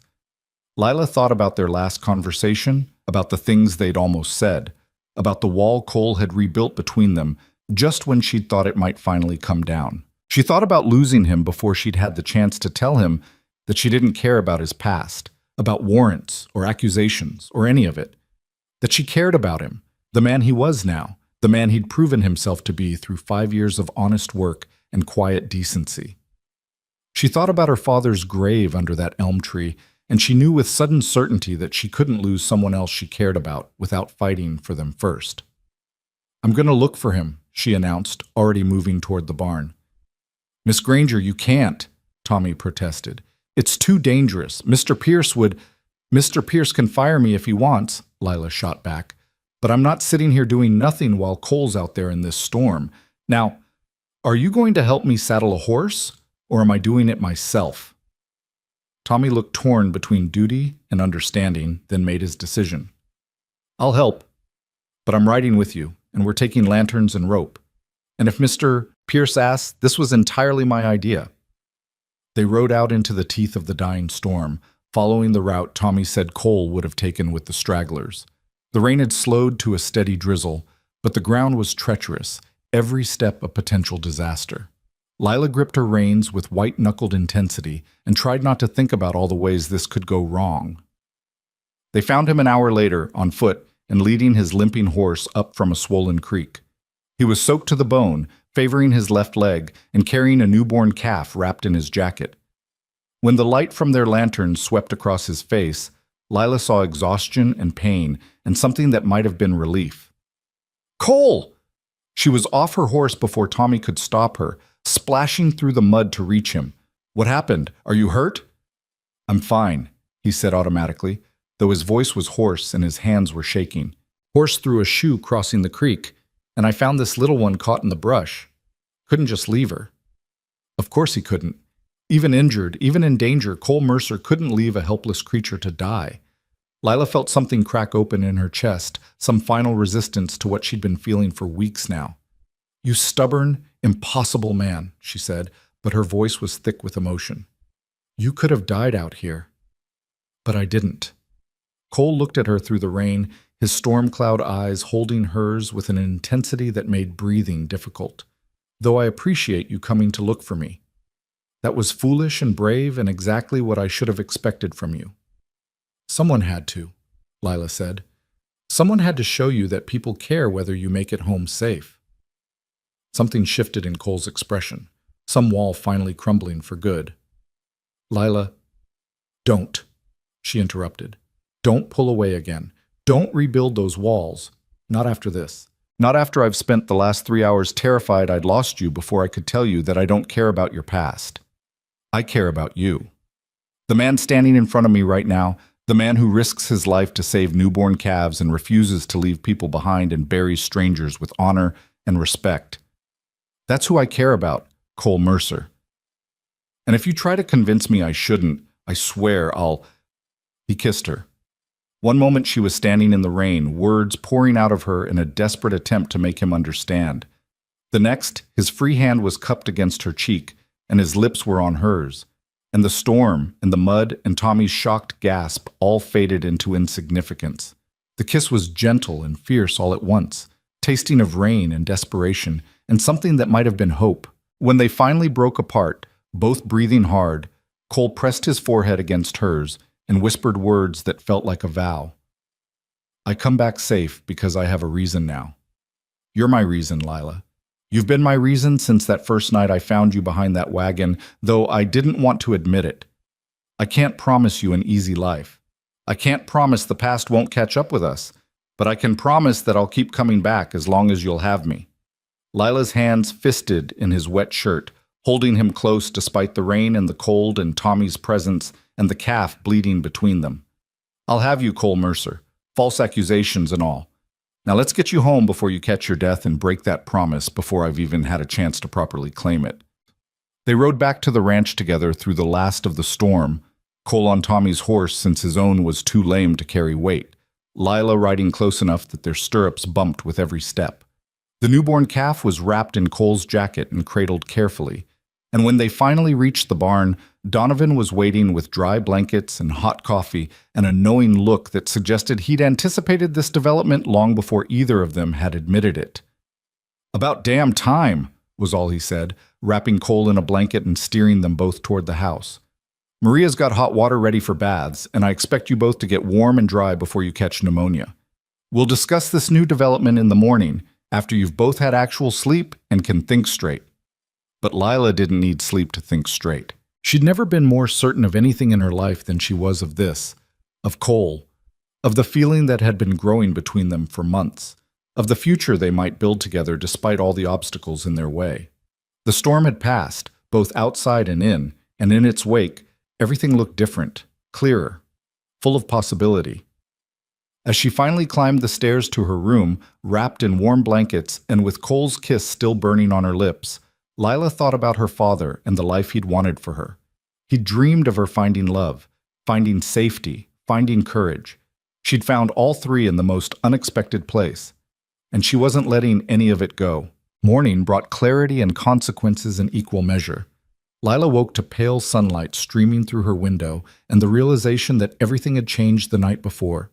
She'd kissed Cole Mercer in the rain, had told him she cared about him, had claimed a future with a wanted man whose past could destroy them both. And she didn't regret a single second of it. She dressed quickly in a clean work dress and braided her hair with fingers that trembled slightly from anticipation rather than nerves. Whatever conversation awaited her downstairs with Donovan, whatever questions needed answering about her relationship with his foreman, she was ready to face them. She'd meant what she'd said last night. She wasn't backing away from this, from Cole, from the possibility of building something real together. She found Donovan in the dining room, drinking coffee and reading correspondence with the focused intensity he brought to all business matters. He glanced up as she entered, his expression giving nothing away. "Coffee's fresh," he said mildly. "Maria made those cinnamon rolls you like. Help yourself." Lila poured coffee with hands steadier than she'd expected and took the seat across from him. "Where's Cole?" "Already out checking on the cattle we moved during the storm. Man barely slept 3 hours before he was up and working."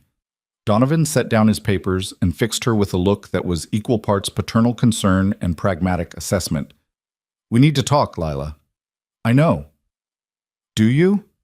He leaned back in his chair, studying her. "Do you understand what you're walking into with Cole?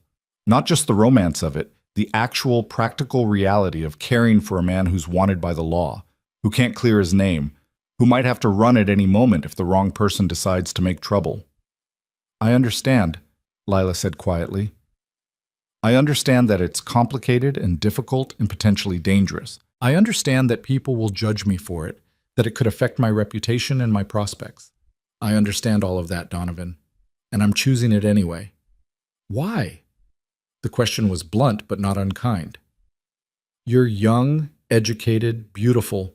You could have your pick of suitors, men without warrants hanging over their heads, men who could offer you security and respectability without reservation.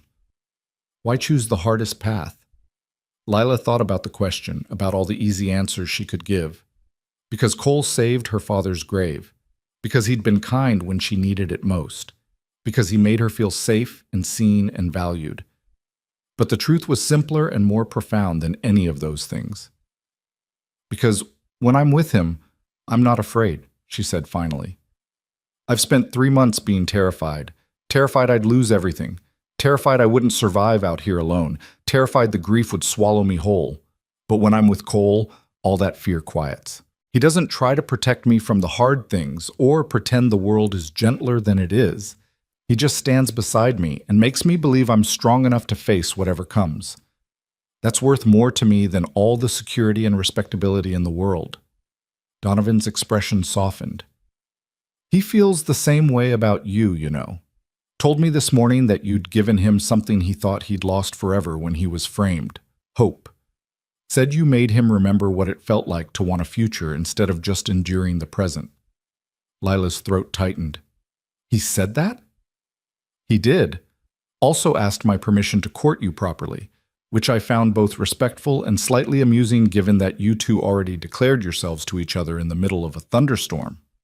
Donovan's lips quirked. "I told him he had my blessing, provided certain conditions were met." "What conditions?" "That he be honest with you about the risks, that he not make promises he can't keep, that he remember you're not just his salvation, but a person with your own dreams and needs and desires." Donovan's gaze sharpened. "And that if he ever hurts you, intentionally or otherwise, he'll answer to me." "He won't hurt me," Lila said with certainty. "At least not intentionally.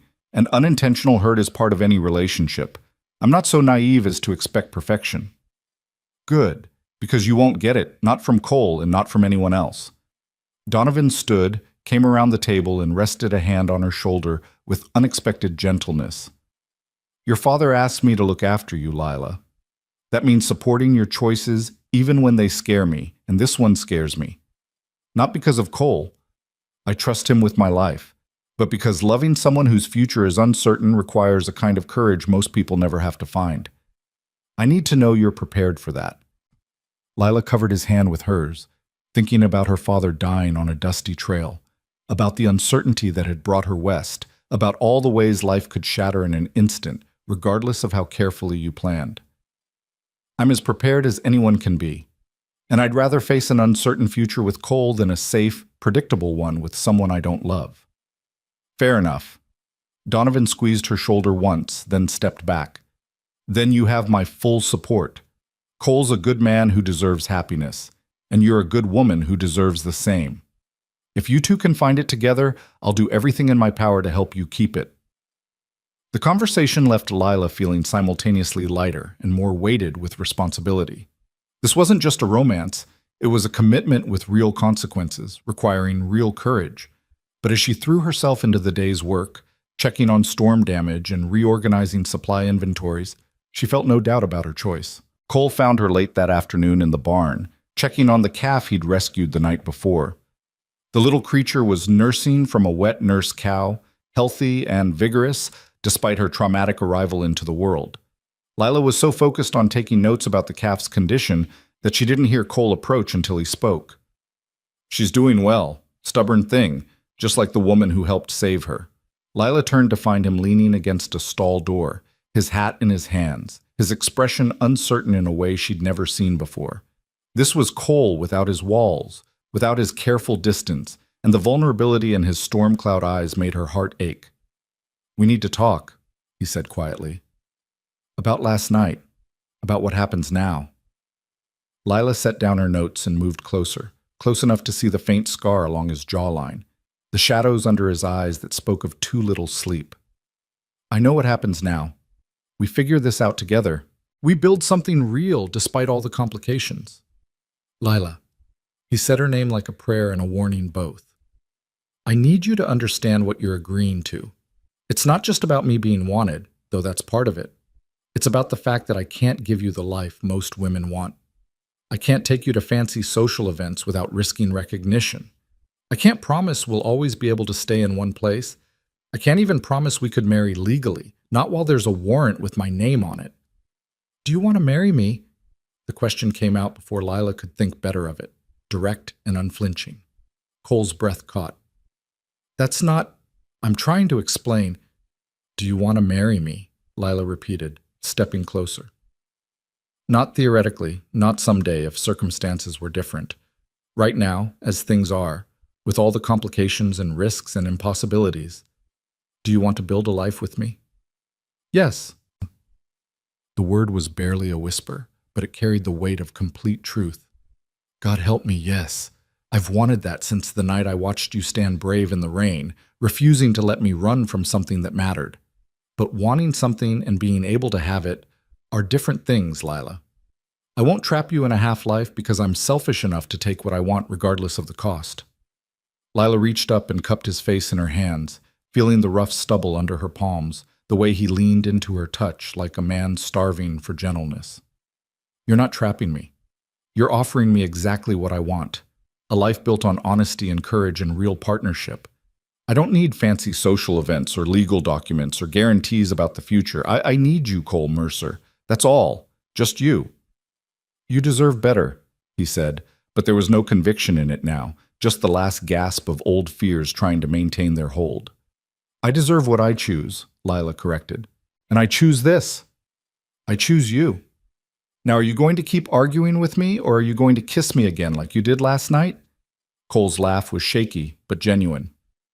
"You're the most stubborn woman I've ever met." "Good thing you like stubborn, then." Lila rose on her toes, closing the distance between them.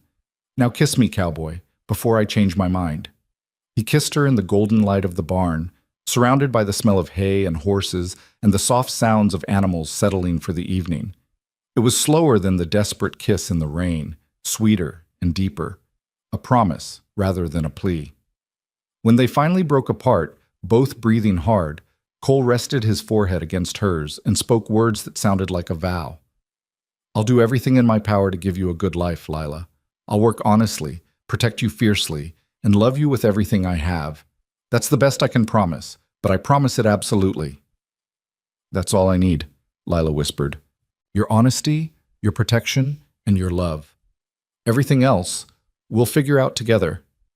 They stood there for a long moment, wrapped in each other's arms as the evening light turned golden around them, both of them knowing this was a beginning, not an easy one, but a real one. A beginning built on truth and courage, and the kind of love that didn't flinch from hard realities. The weeks that followed brought both joy and challenge in equal measure. Cole's relationship with Lila became an open secret on the ranch, accepted by most with varying degrees of approval and curiosity. The hands who'd worked with Cole for years seemed pleased to see their foreman finally allowing himself happiness. Maria offered enthusiastic support in the form of knowing looks and extra helpings of Cole's favorite foods. Tommy developed an annoying habit of whistling romantic ballads whenever Lila and Cole were in the same vicinity, but not everyone was pleased.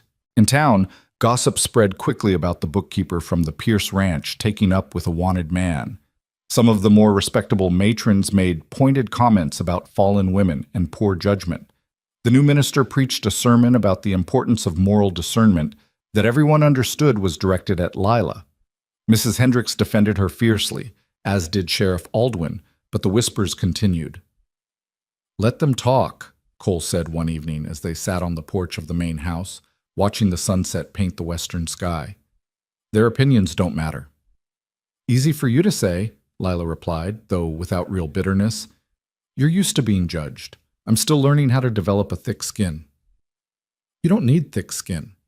You need to remember that the only opinions that matter are your own and those of people who actually know you." He reached over and took her hand, his calloused fingers warm against hers. "Do you regret this? Us?" "Never," Lila said immediately. But I won't lie and say it doesn't hurt, hearing people say cruel things about something that's good and true. "I know." Cole brought her hand to his lips, pressed a kiss to her knuckles. "And I'm sorry you're bearing that burden because of me. If there was any way I could shield you from it—" "There isn't, and I don't need shielding," Lila interrupted. "I just need you to remember that we're in this together. Your reputation isn't yours alone anymore. It's ours. Your past isn't something I'm tolerating. It's something I'm choosing to face beside you." Cole's expression shifted to something raw and vulnerable. "I love you, Lila Granger. I don't think I've said that plainly enough, without qualifications or warnings.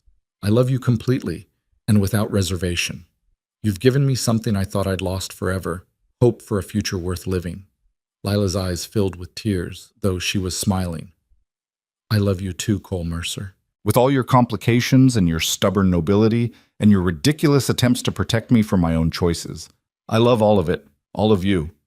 They kissed as the sun dipped below the horizon, painting the world in shades of fire and gold, and Lila thought about how far she'd traveled from that terrible day behind the wagon. She'd lost her father, lost her old life, lost everything she'd thought she'd known about her future. But in losing all of that, she'd found something infinitely more precious, love that didn't ask her to be anything other than herself, partnership built on honesty and courage, and a man who saw her strength and never tried to diminish it. As autumn deepened and the cattle drive finally commenced in late September, Lila insisted on accompanying the hands despite both Donovan's and Cole's protests. "I need to understand the full operation," she argued, reviewing maps in Donovan's study. "How can I accurately project future costs if I've never seen what actually happens on the trail?" "It's dangerous work," Cole said for the third time that evening. 2 weeks of hard riding, unpredictable weather, potential conflicts with other ranchers over grazing rights. This isn't like working in the barn or checking fence lines. "I'm aware," Lila said patiently, "which is exactly why I need to see it firsthand. Besides, you're going to be gone for 2 weeks. You really think I'm going to stay here and worry myself sick when I could be useful and see you every day?" Cole and Donovan exchanged glances, and Lila could see the moment they both recognized defeat. "She's got a point," Donovan said with resignation. "And she's right, that understanding the drive would improve her ability to manage the business side. We've taken women on drives before when circumstances required it." "Fine," Cole conceded.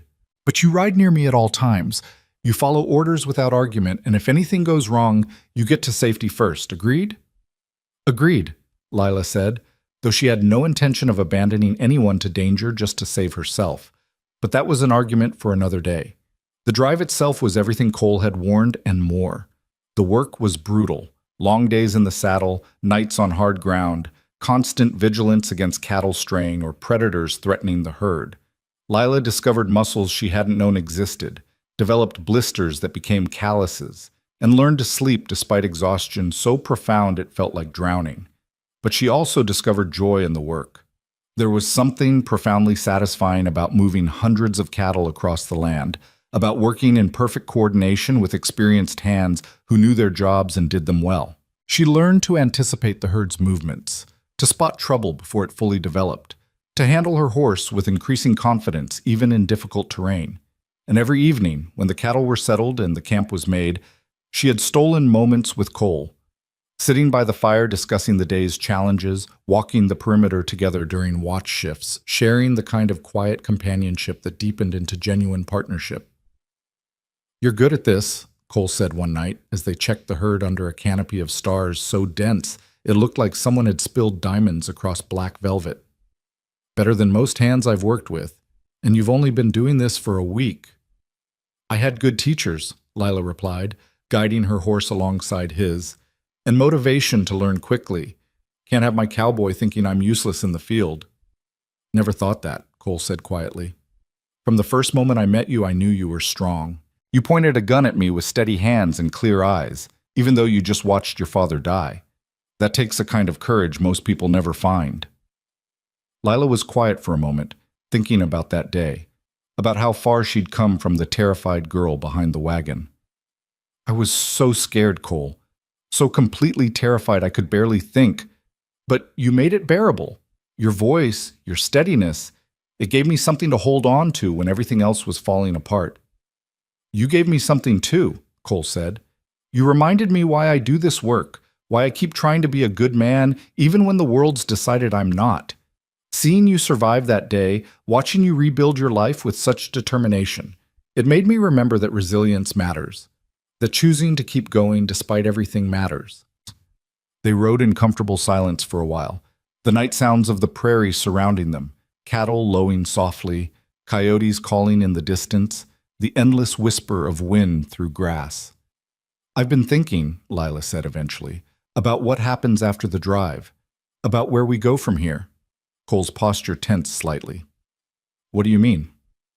"I mean that we've been living in this strange limbo where we're together, but not really making plans for a future together. We talk around the subject of marriage, of building a permanent life, but we never actually discuss the specifics." She turned in her saddle to look at him directly. "I want specifics, Cole. I want to know what you actually want, not what you think is possible or practical or safe. What do you want?" Cole was quiet for so long that Lila thought he might not answer. Then he reined in his horse, dismounted, and offered his hand to help her down. When they were both standing on the dark prairie with nothing but stars and cattle for company, he took both her hands in his. "I want to marry you," he said, his voice rough with emotion. "Properly, legally, with witnesses and vows, and a ring that marks you as mine the way I'm already yours. I want to build a house on a piece of land Donovan's offered me, want to wake up next to you every morning and fall asleep with you every night. I want children eventually, if you want them. Sons and daughters who'll grow up knowing their parents love each other and chose each other despite everything the world threw at them." Lila's breath caught.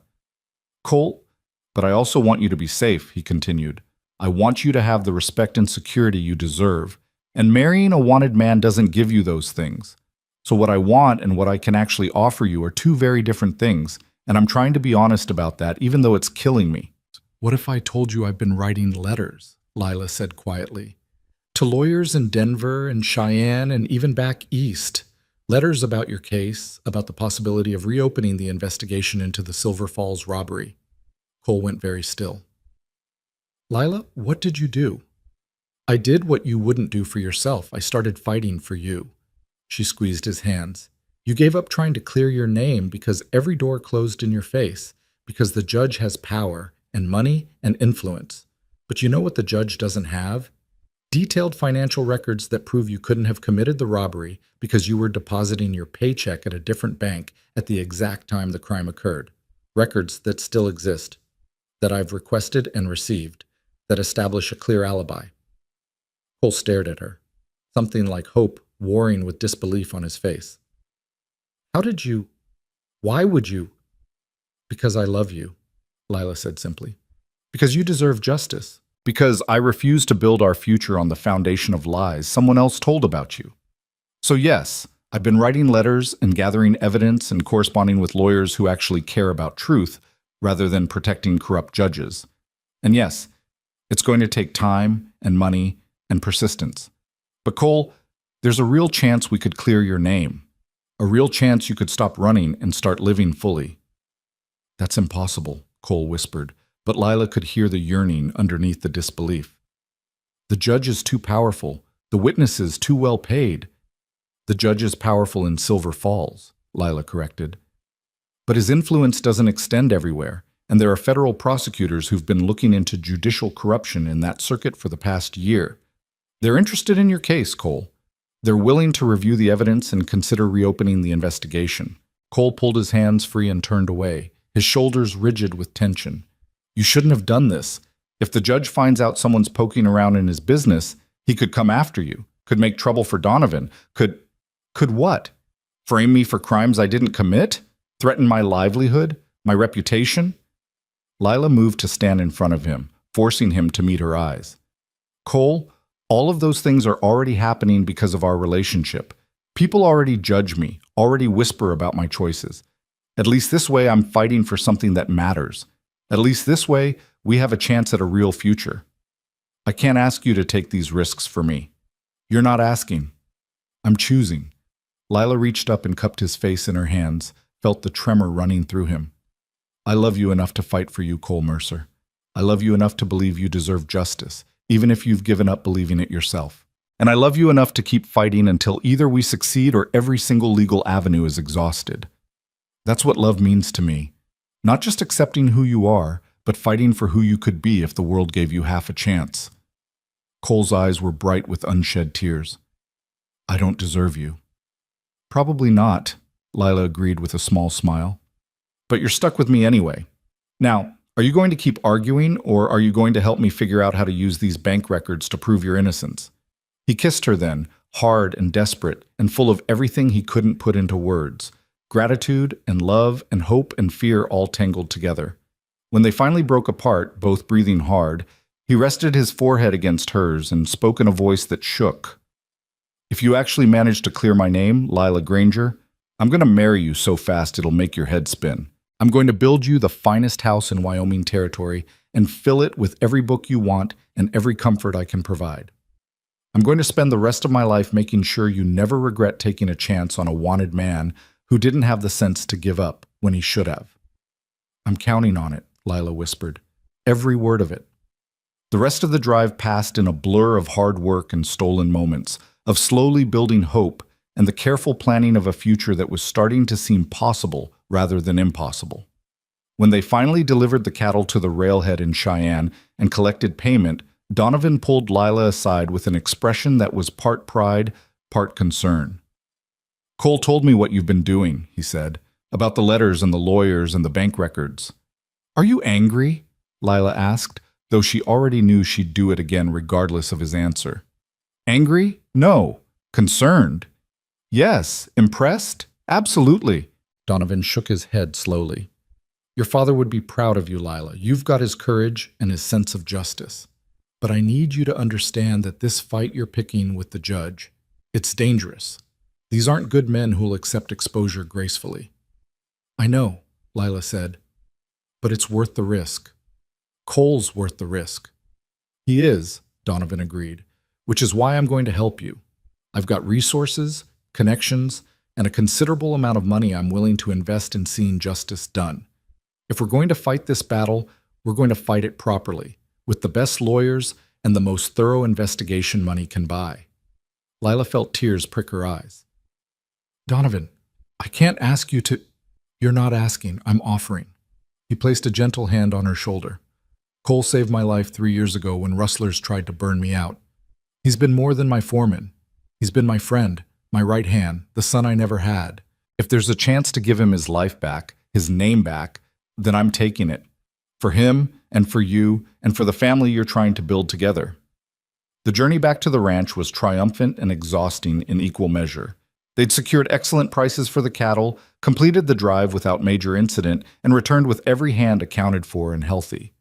But underneath the celebration ran a current of anticipation and anxiety about what came next, about the legal battle they were preparing to fight, about the future they were trying to claim. Cole proposed officially on a clear October evening, kneeling on the ridge overlooking the ranch with his mother's ring. A simple gold band with a small sapphire that he'd carried for 5 years, never expecting to have cause to offer it. "This was my mother's," he said, his voice steady despite the emotion Lila could see in his eyes. "She died when I was 16, but before she passed, she told me to give this ring to a woman who saw me clearly and loved me anyway. A woman who was brave enough to build a life with me despite all the complications. A woman who made me want to be better than I was." He took Lila's hand, his grip warm and sure. "You're that woman, Lila. You've seen the worst of my circumstances and the truth of my character, and you've chosen to fight for us anyway. So I'm asking you now, officially and without reservation, will you marry me? Will you build a life with me, knowing it might be complicated and difficult, but also knowing I'll love you with everything I have for as long as I live?" "Yes," Lila said, tears streaming down her face. "Yes, I'll marry you. I'll build a life with you. I'll fight beside you until your name is cleared and our future is secure. Yes to all of it, Cole Mercer. Every complicated, difficult, beautiful bit of it." He slipped the ring onto her finger, and it fit perfectly, as if it had been waiting all along for her to claim it. Then he stood and pulled her into his arms, and they stood on that ridge watching the sun set over their land, the land where they'd build their house, raise their children, live the life they'd fought so hard to claim. "Thank you," Cole whispered into her hair, "for seeing me, for loving me, for refusing to let me settle for less than I deserved." "Thank you for being worth fighting for," Lila replied, "for being the man my father would have wanted for me, honest and brave and capable of building something good even in harsh circumstances." They stood there as stars began to emerge in the darkening sky. Two people who'd found each other in the worst circumstances and chosen to build something beautiful anyway. The road ahead wouldn't be easy. There were still legal battles to fight, reputations to rebuild, prejudices to overcome. But standing there in Cole's arms with his mother's ring on her finger, Lila felt certain of one thing. They would face it all together, and together they would prevail. The announcement of their engagement was met with mixed reactions in Whispering Pines and on the ranch, but the people who mattered, Donovan, Maria, Tommy, Sheriff Aldwin, Mrs. Hendricks, offered their wholehearted support and blessing. Plans were made for a December wedding, small and simple but genuine, a celebration of love that had survived doubt and fear and the weight of an unjust past. And as autumn faded into early winter, as the legal machinery slowly ground forward on Cole's case, as they began to sketch plans for the house they'd build come spring, Lila thought about her father's last word to her: live. She was living, fully, courageously, with her whole heart engaged. She'd survived loss and grief and the harsh reality of frontier life. She'd found love in the most unexpected place, with the most unexpected person. And she'd discovered that sometimes the hardest paths led to the most precious destinations. Her father would have approved. Of that, she was absolutely certain. Winter arrived early that year, bringing with it snow that transformed the ranch into something out of a fairy tale and news that would change everything. The letter came on a Tuesday morning in mid-November, delivered by a writer from Cheyenne who'd pushed hard through the cold to reach them. Lila recognized the law firm's letterhead immediately. Morrison and Associates, the attorneys she'd been corresponding with for months about Cole's case. Her hands trembled as she broke the seal, Cole standing beside her in Donovan's study, his face carefully blank in that way he had when he was bracing for disappointment. She read quickly, her heart pounding so hard she could barely hear over the rush of blood in her ears. "They've done it," she whispered, then louder, her voice breaking with emotion. "Cole, they've done it. The federal prosecutor has agreed to reopen the case. They've reviewed the bank records, interviewed witnesses who recanted their testimony, and found evidence that the judge's son was in significant debt at the time of the robbery. They're issuing a formal statement clearing you of all charges and recommending an investigation into judicial misconduct." Cole went absolutely still, his face draining of color. "That's not possible. The judge would never allow—" "The judge is under investigation himself now," Lila continued, scanning the letter with shaking hands. "Apparently your case wasn't the first time he manipulated evidence to protect his son. There are 3 other cases being reviewed, and federal prosecutors are building a corruption case against him. Cole, they're not just clearing your name, they're going after the people who framed you." The letter fell from Lila's fingers as Cole staggered backward, catching himself against Donovan's desk. For a long moment, he couldn't speak, couldn't seem to process what he'd just heard. Then he looked at Lila with eyes that held 5 years of pain and disbelief and desperate, fragile hope. "Are you telling me I'm free? That I can stop running, stop hiding, stop looking over my shoulder, waiting for someone to recognize me and turn me in?" "You're telling him exactly that," Donovan said from the doorway, his own voice rough with emotion. He'd been listening, had heard everything, and now he crossed the room to grip Cole's shoulder with fierce affection. "You're a free man, Cole Mercer. The warrant's been vacated, your name's been cleared, and you've got official documentation proving your innocence. It's over. It's finally over."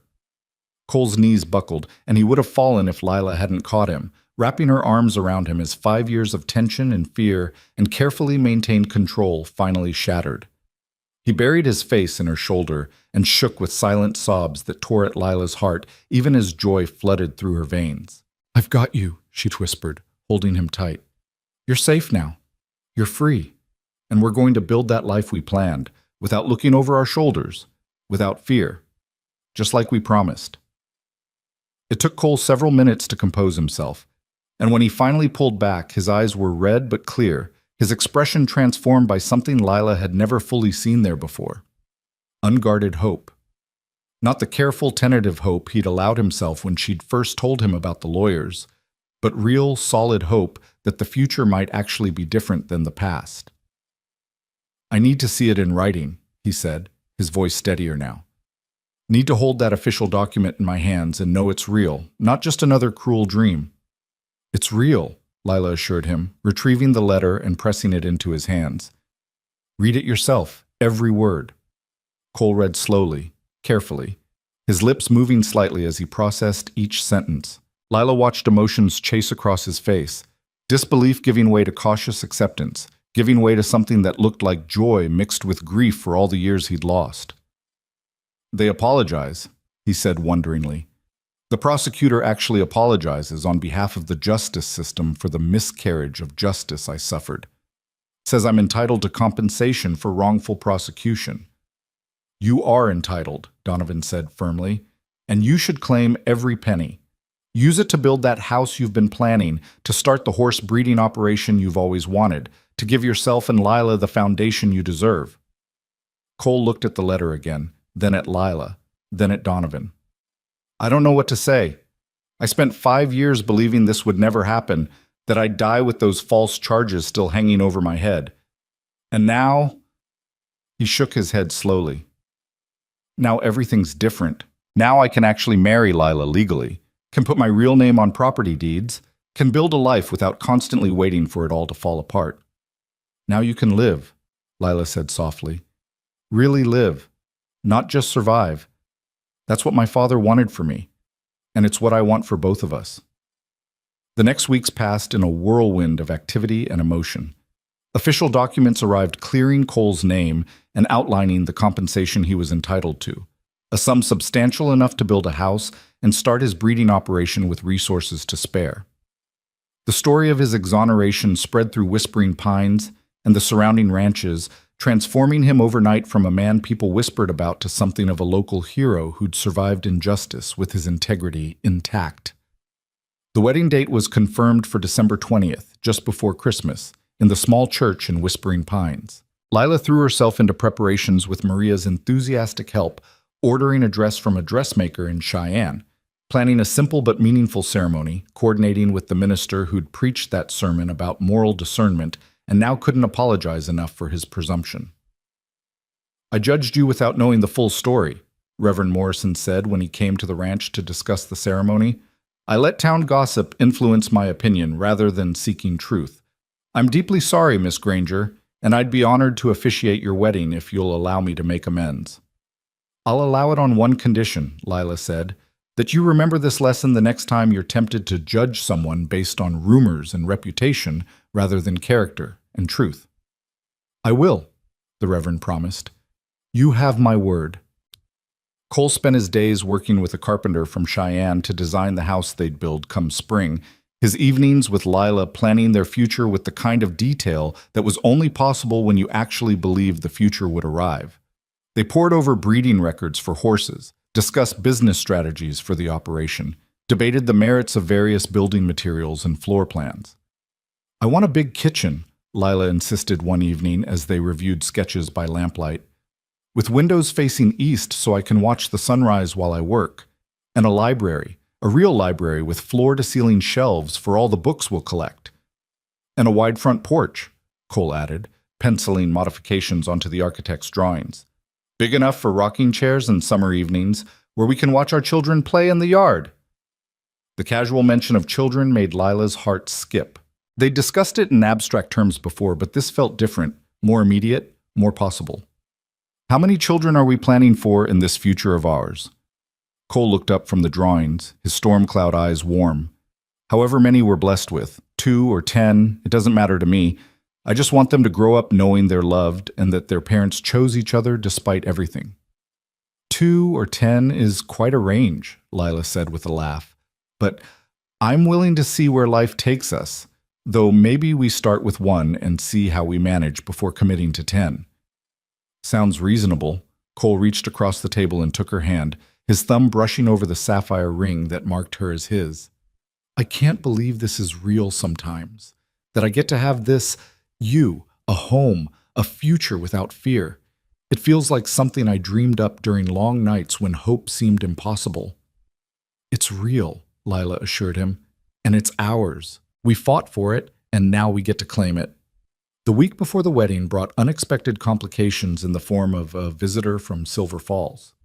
Lila was working in the office when Maria came to tell her that a well-dressed stranger had arrived asking to speak with Cole Mercer on urgent business. "He says his name is Jonathan Fletcher," Maria said, her expression uncertain. "Says he was Cole's defense attorney at the original trial, and he's come to apologize in person." Lila found Cole in the barn, told him about the visitor, and watched carefully calibrated anger flash across his face. "Fletcher abandoned me when I needed him most," Cole said flatly. "Took my money, promised a vigorous defense, then barely presented evidence at the trial. I don't want to see him." "Maybe you should anyway," Lila suggested gently. "Not for him, for you.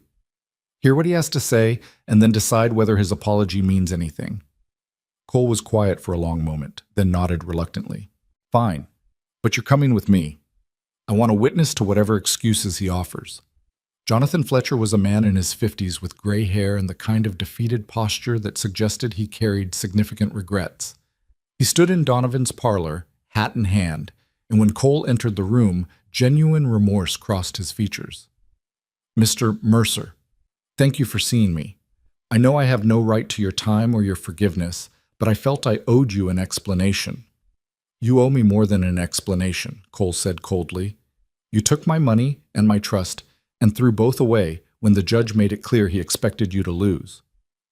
"You're right, and I've spent 5 years living with the knowledge that my cowardice condemned an innocent man." Fletcher's hands tightened on his hat. "The judge threatened my practice, threatened my family, made it clear that if I fought too hard for you, I'd lose everything. So I made the calculation that my security mattered more than your justice, and I've hated myself for it every day since." "That's supposed to make me feel better?" Cole demanded. "That you knowingly sacrificed me to save yourself?" "No. Nothing I say can make this better." Fletcher met Cole's eyes squarely. "I came here to tell you that I provided testimony to the federal prosecutors about the judge's threats, about the corruption I witnessed, about my own failure to uphold my ethical obligations. My testimony helped build the case against the judge. It's a small thing, inadequate recompense for what I cost you, but it's what I could offer." Cole stared at him, anger warring with something that might have been the beginning of understanding. "Why now? Why come forward after 5 years?" "Because your case has been all over the newspapers. Because seeing you exonerated reminded me what it costs to stay silent in the face of injustice. Because I have a daughter your age, and I couldn't look her in the eye knowing I'd failed someone else's child so completely." Fletcher's voice roughened. "I don't expect forgiveness, Mr. Mercer. I just wanted you to know that some of us who failed you are trying to make it right, even if it's too little too late." Lila watched Cole struggle with the apology, saw the tension in his shoulders gradually ease. Finally he spoke, his voice still hard but no longer quite so angry. I appreciate you coming forward to the prosecutors. That took courage, even if it should have happened 5 years ago. But I can't forgive you, Mr. Fletcher. Not yet. Maybe not ever. You made choices that cost me years of my life, and that's not something I can just overlook because you feel guilty now. I understand, Fletcher said quietly. For what it's worth, I'm glad you found happiness despite what I failed to prevent. Miss Granger is a remarkable woman to fight for your exoneration the way she did. You're fortunate to have her. I know, Cole said, and some of the hardness left his expression. She gave me back my life when everyone else, including you, had decided it wasn't worth saving. That's something I'll never forget. After Fletcher left, Cole stood at the window staring out at the snow-covered ranch, his expression distant. Lila came to stand beside him, not touching but close enough that he could feel her presence. Are you all right? She asked quietly. I don't know. Part of me wanted to rage at him, to make him feel even a fraction of what I felt when he abandoned my defense. But another part of me just feels tired of carrying anger, tired of letting the past define my present. Cole turned to look at her. You helped me see that it's possible to move forward without forgetting, to acknowledge what happened without letting it consume me. Fletcher's apology doesn't erase what he did, but it does close a door I've been leaving open for 5 years. That's growth, Lila said softly. That's healing, and it's a good sign for our future, that you can face your past without being destroyed by it. Cole pulled her into his arms, resting his chin on top of her head. I love you, Lila Granger. Thank you for teaching me that healing is possible, that the future doesn't have to be defined by the past. I love you too, Lila whispered. And in 6 days, we're getting married and starting that future we've fought so hard for. The wedding day dawned clear and cold, with fresh snow blanketing the world in pristine white. Lila woke in her room at the ranch for the last time as an unmarried woman, her dress hanging on the wardrobe door, her heart full of anticipation and joy and just the slightest flutter of nerves. Maria came to help her dress, fussing over the gown's fit and the placement of the simple veil Lila had chosen. The dress itself was beautiful, deep blue silk that brought out the color of her eyes, with delicate lace at the collar and cuffs that Maria had added as a wedding gift. Your father would be so proud, Maria said, tears in her eyes as she fastened the last button. You look like an angel, Nina. Cole is a lucky man. I'm lucky too, Lila said, examining her reflection in the mirror. The woman looking back at her was different from the terrified girl who'd hidden behind a wagon 6 months ago. This woman was strong and sure, marked by grief but not broken by it, ready to claim the future she'd fought for. The church was decorated with evergreen boughs and white candles, simple but beautiful. The pews were filled with ranch hands and townspeople, with Sheriff Aldwin and Mrs. Hendricks and Tommy Birch wearing his best suit and looking uncharacteristically serious. Donovan waited to walk her down the aisle, his expression a mixture of pride and paternal affection. Your father asked me to look after you, he said quietly as they waited for the ceremony to begin. I think he'd be pleased with how things turned out. You found a good man who loves you, built a life of purpose and meaning, shown more courage than most people find in a lifetime. I know I'm not your father, Lila, but I'm proud of you, deeply, genuinely proud. Lila's eyes filled with tears. Thank you, Donovan, for everything, for taking me in, for supporting my relationship with Cole, for helping fight for his exoneration. I couldn't have done any of this without you. You could have, Donovan corrected gently, but I'm glad you didn't have to. Now, let's get you married before Cole decides you've changed your mind and comes looking for you.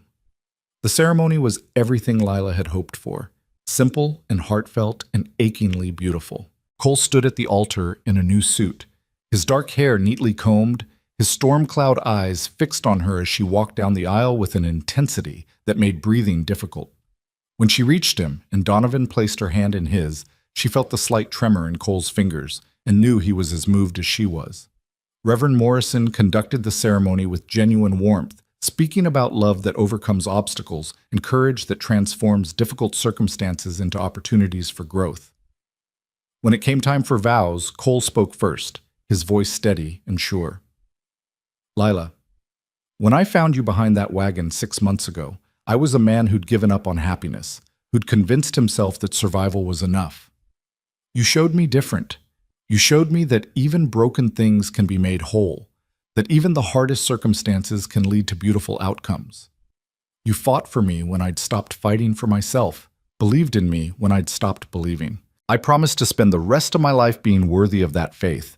I promise to love you with everything I have, to build a life with you that honors both the pain we've survived and the joy we've found. I promise to be your partner in all things, your safe harbor in every storm, and the man who chooses you every single day for as long as we both live. Lila's tears flowed freely as she spoke her own vows. Cole, my father's last word to me was live. For a long time, I thought that just meant surviving, getting through each day despite the grief. But you taught me that living means so much more. It means choosing courage over fear, hope over despair, connection over isolation. You've given me a reason to live fully, to build something beautiful in harsh country, to believe that love can triumph over even the worst injustice. I promise to stand beside you through whatever comes, to fight for our future with the same determination I fought for your exoneration, and to love you with my whole heart for as long as we both draw breath. When Reverend Morrison pronounced them husband and wife and invited Cole to kiss his bride, the kiss they shared was tender and deep and full of promise. The small congregation erupted in applause and cheers, and Lila found herself laughing through her tears as Cole swept her into his arms and held her close. "Hello, Mrs. Mercer," he whispered against her hair. "Hello, Mr. Mercer," she whispered back. "Ready to start that life we planned?" "I've been ready since the moment you pointed a gun at me and decided I was worth trusting," Cole said with a smile. "Let's go build something extraordinary." The reception at the ranch was warm and joyful, full of good food and music and dancing. Lila danced with Donovan and Tommy and Sheriff Aldwin, but most of all she danced with her husband, moving through the steps of simple waltzes while the fire crackled and snow fell gently outside the windows. Late in the evening, as guests began to depart and the celebration wound down, Lila and Cole slipped away to the ridge overlooking the ranch, the same ridge where Cole had proposed, where they'd watched sunsets and made plans for their future. The night was clear and cold, the stars brilliant overhead, and they stood wrapped in each other's arms, looking out over the land that would be theirs.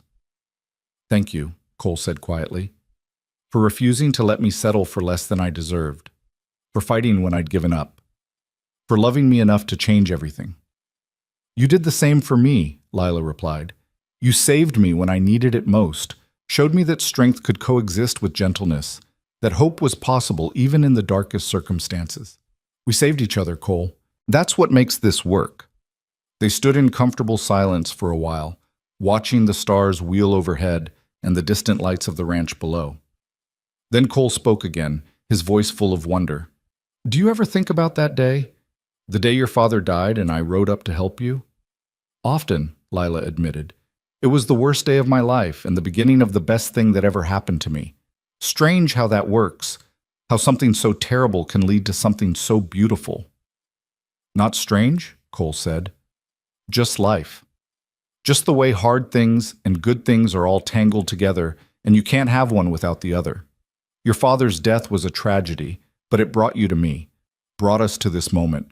I like to think he'd be pleased with how things turned out." "He would be," Lila said with certainty. "He wanted me to be safe and loved and strong enough to face whatever came. You've given me all of that and more." Winter deepened after the wedding, bringing heavy snows that blanketed the ranch and forced everyone into the kind of close quarters that either destroyed relationships or strengthened them. For Lila and Cole, now living together in a small house on the ranch while their permanent home was being built, it was decidedly the latter. They learned each other's rhythms and routines, discovered how to navigate disagreements with honesty and respect, built the kind of deep partnership that would sustain them through whatever came next. By February, Lila knew she was pregnant. The realization came gradually. A missed monthly course, morning nausea that Maria noticed before Lila fully registered it, a tenderness in her breast that made her usual corset uncomfortable. When she finally confirmed it with Maria's help, she felt a mixture of joy and terror that left her breathless. She told Cole on a clear February evening as they sat by the fire in their small house, her hands trembling as she took his and placed them on her still flat stomach. "We're going to have a baby," she said simply, watching his face carefully. Probably late summer or early fall, if my calculations are right. Cole's expression went through a dozen different emotions in rapid succession: shock, disbelief, joy, fear, and finally a kind of wonder that made Lila's heart ache with love for him. "A baby," he repeated, as if testing the word. "Our baby. You're certain?" "As certain as I can be this early. Maria says all the signs are there, and she's helped deliver enough babies to know." Lila searched his face anxiously. "Are you pleased? I know we hadn't specifically planned for this so soon, but—" "Pleased?" Cole interrupted, pulling her into his arms with a gentleness that belied his strength. "Lila, I'm terrified and ecstatic and so full of love I can barely contain it. We're going to have a child. We're going to be parents. That's the most beautiful thing I've ever heard." Relief flooded through Lila, and she let herself relax into his embrace. "I was afraid it might be too soon, that you might not be ready." "I don't know if anyone's ever really ready," Cole said honestly, "but I can't think of anything I want more than to build a family with you, to raise children who know they're loved, who grow up watching their parents choose each other every day, who understand that good things are worth fighting for." "Our children are going to be so loved," Lila whispered, "so completely, absolutely loved." Spring arrived with the kind of explosive beauty that made Wyoming Territory feel like paradise. The snow melted in rushing torrents, wildflowers carpeted the hills, and construction began on the house Lila and Cole had designed. They spent weekends at the building site, watching their dreams take physical form. The wide front porch, the east-facing kitchen windows, the library with floor-to-ceiling shelves, the spacious bedrooms for the children they'd fill it with. As Lila's pregnancy became visible, the ranch community rallied around them with the kind of support that reminded her why she'd chosen this life. Maria knitted tiny sweaters and caps. The ranch hands built a beautiful wooden cradle as a wedding gift, and Donovan quietly set aside a college fund for his future godchild. "This baby is going to be so spoiled," Lila said one afternoon in late May, as yet another gift arrived. This one a handmade quilt from Mrs. Hendricks covered in tiny horses and stars. "Good," Cole said, his hand resting possessively on her rounded belly. "After everything we've been through to get here, this child deserves to be celebrated." By July, the house was finished, a beautiful two-story structure that looked like it had grown naturally from the land. Moving day was orchestrated chaos, with ranch hands hauling furniture and boxes, while Lila, now heavy with child, directed traffic from a comfortable chair on the porch. "You're supposed to be resting," Maria scolded, bringing her water and fanning her with a newspaper. "I'm resting," Lila protested. "I'm sitting down, aren't I? I'm just also making sure our books end up in the library instead of the kitchen." "Stubborn woman," Maria muttered, but she was smiling. "That baby's going to have your stubbornness and Cole's loyalty. Lord help us all." That night, their first night in their new home, Lila and Cole lay in their bed, a beautiful oak four-poster that Donovan had commissioned as a housewarming gift, and listened to the sounds of their house settling around them. "We did it," Lila said softly, Cole's hand warm on her belly where their baby moved and kicked. "We built this. Against all odds, despite everything that tried to stop us, we built a home and a life and a future." "You built it," Cole corrected. "You fought for my exoneration. You stood by me when everyone said you shouldn't. You refused to let either of us settle for less than we deserved. This house, this life, this family we're creating, it's all because you had the courage to believe it was possible."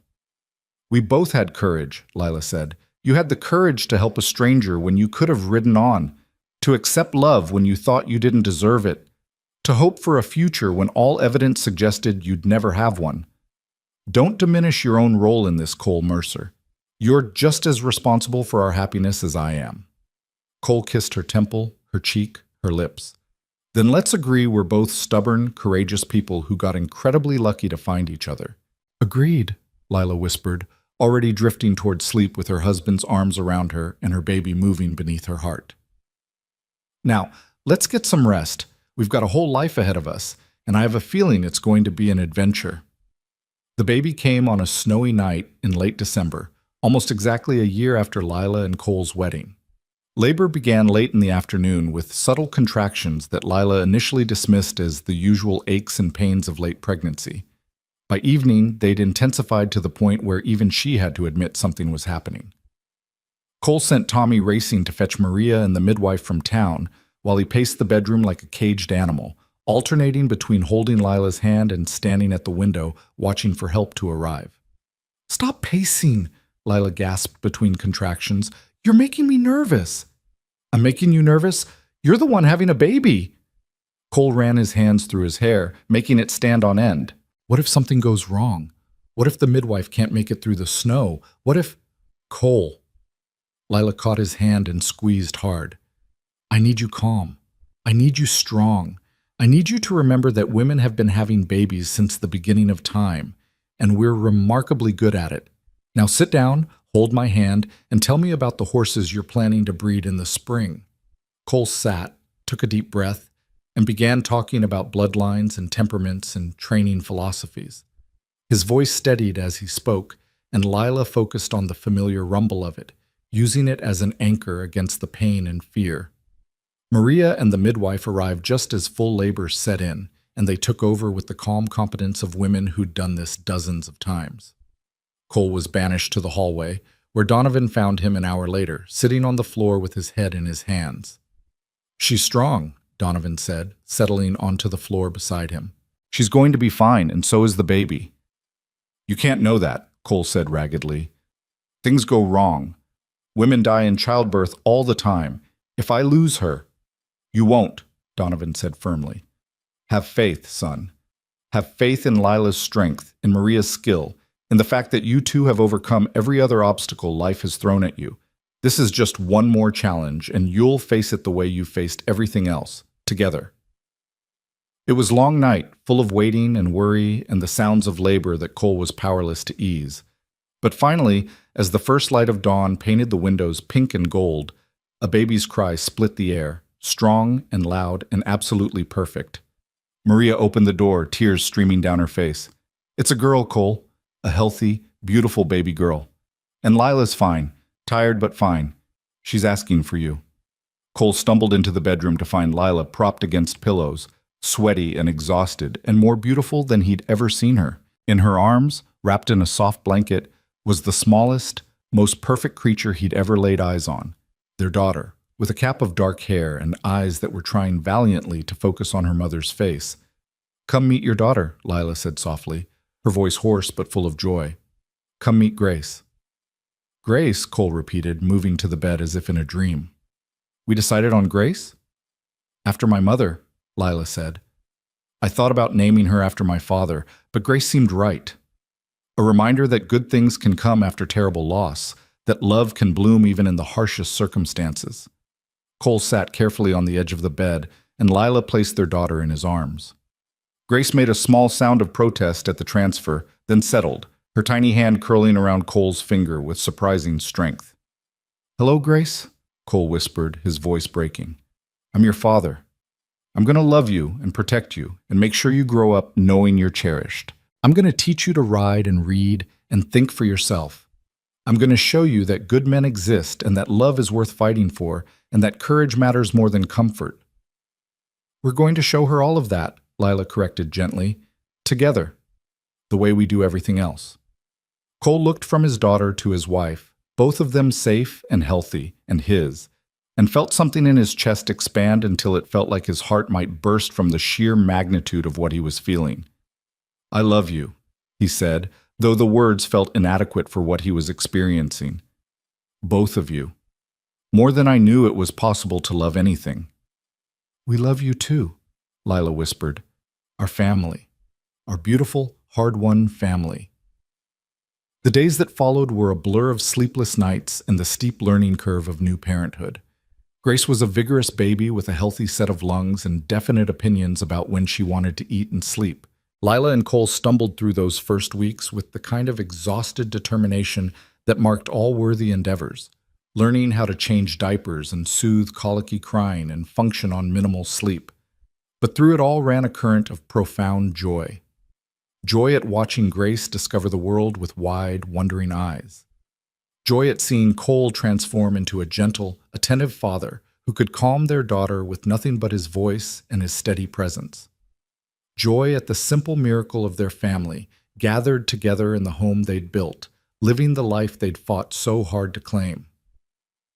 On a clear afternoon in early March, when Grace was 3 months old and starting to smile at her parents with intentional recognition, Lila stood on their front porch holding her daughter while Cole worked with horses in the nearby corral. The spring sun was warm on her face, and she could smell the first hints of wildflowers on the wind. Grace cooed in her arms, one tiny hand batting at Lila's face, and Lila felt her heart overflow with gratitude for this moment, this life. These people who'd become her whole world. Cole glanced over from the corral, saw them watching, and smiled. That full, unguarded smile that still took Lila's breath away, even after more than a year of marriage. He finished with the horse, vaulted the fence with easy athleticism, and crossed the yard to join them on the porch. "What are my two favorite girls doing?" he asked, dropping a kiss on Grace's head and then on Lila's lips. "Watching you work and counting our blessings," Lila said. "Grace wanted to remind you that she's going to be an expert rider someday, and you should probably start preparing appropriate horses now." "Is that what she said?" Cole took Grace from Lila's arms, holding her up so they were eye to eye. "You want to be a rider like your old man? Well, we'll start you on a gentle pony when you're about 2, work you up to something with more spirit by 5. By the time you're 10, you'll be the best horsewoman in Wyoming territory." Grace responded by grabbing his nose and babbling something that might have been agreement or might have been a demand for food. Cole laughed, the sound rich and full and completely free of the shadows that had once darkened it. "I can't believe this is our life," he said, settling onto the porch steps with Grace in his lap.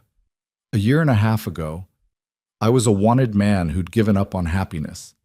Now I'm sitting on my own porch, holding my daughter, married to the most extraordinary woman I've ever met. It feels like something I dreamed up, not reality." "It's real," Lila assured him, sitting beside him and resting her head on his shoulder. "Sometimes I have to pinch myself too, but it's absolutely real. We built this, Cole. Out of grief and injustice and impossible odds, we built something beautiful and true." They sat in comfortable silence for a while, watching the sun track across the sky and Grace slowly drift toward sleep in her father's arms. In the distance, Lila could see Donovan riding in from the far pastures, could hear the sounds of the ranch settling into evening routines, could smell dinner cooking as Maria worked in their kitchen. "You know what I think about sometimes," Cole said quietly. "I think about that day I found you behind the wagon.